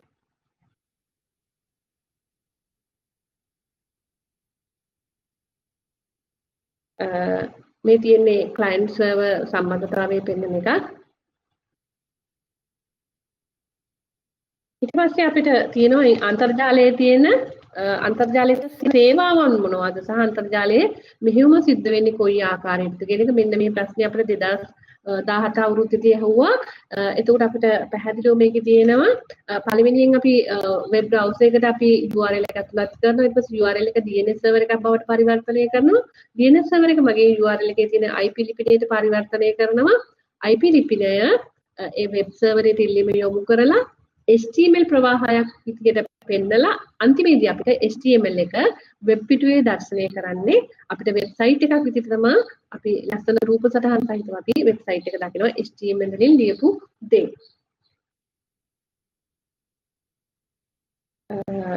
ඒත් එක්කම අපි තවත් දෙයක් අපි දැනගන්න ඕනේ මේ නියමාවලි පිළිබඳ අපි මේකේ ගන්නවා. අන්තර්ජාලයේ ක්‍රියාත්මක වෙන නියමාවලි මොනවද? මේ නියමාවලි භාවිත කරන්නේ කුමක් සඳහාද? HTTP Hypertext Transfer Protocol. HTML ලේඛන හුවමාරුවට තමයි මේක පාවිච්චි කරන්නේ. Transfer HTML documents. TCP IP Transmission Control Protocol. Internet Protocol කියන එක. මං හිතන්නේ අපිට දැනට පොඩ්ඩක් ලෙසන් එක නවත්තන්න වෙනවා. අපි අපේ ඊළඟ රිවිෂන් ඩේට් එකත් මම අපේ යාළුවන්ට මතක් කරන්න. නොවැම්බර් 29 හවස 4 මාට තියෙන්නේ. අද අපිට කවර ගන්න බැරි වුණ මේ පාඩමේ දේවලුත් අපි එදාට කතා කරනවා. ඒ වගේම ඕගොල්ලෝ අපෙන් ඉල්ලලපු ඕගලන්ට අමාරු පාඩම් දේවලුත් අපි එදාට කතා කරනවා. ඒ වගේම අද ඕගලන්ට ප්‍රශ්න සාකච්ඡා කරන්න හමුුන්නේ අවස්ථාවේ. ඒ අවස්ථාවත් අපි අනිවාර්යෙන් 29 වෙනිදා හවස 4 මාට අපේ සෙකන්ඩ් රිවිෂන් එකෙන් ඕගලන්ට බලාපොරොත්තු වෙන්න පුළුවන්. thank you very much. බොහොමත්ම ස්තුතියි මිස් ප්‍රියන්ති. ඔයාගේ මේ ලෙසන්ස් වලට අපේ යාළුවෝ ගොඩාක් අය හුඟක් කැමැත්තෙන් අහගෙන ඉඳලා තියෙනවා මිස්. ඒගොල්ලන්ගේ ෆීඩ්බැක් වලින් අපිට තේරෙනවා මෙතන ඒගොල්ලෝ දාන මෙසේජස් වලින්. මම අපේ යාළුවෝ හැමෝටම ආරාධනා කරනවා අපේ Facebook page එකට එන්න. ඒකට like කරන්න. ඕගොල්ලන්ට තියෙන ප්‍රශ්න ගැටලු හැමදේම ඕගොල්ලන්ට එතන post කරන්න පුළුවන්. එතනදී අපිට ඒ ප්‍රශ්න හැම දෙයක්ම සාකච්ඡා කරලා ඕගොල්ලන්ට ඒවලට උත්තර එතනදී ලබා දෙන්න පුළුවන්. ඒ වගේම අපේ මේ තිබු හැම තරඟෙම විනර්ස් ලව අපි Facebook page එකේ ඕගොල්ලන්ට බලන්න පුළුවන්.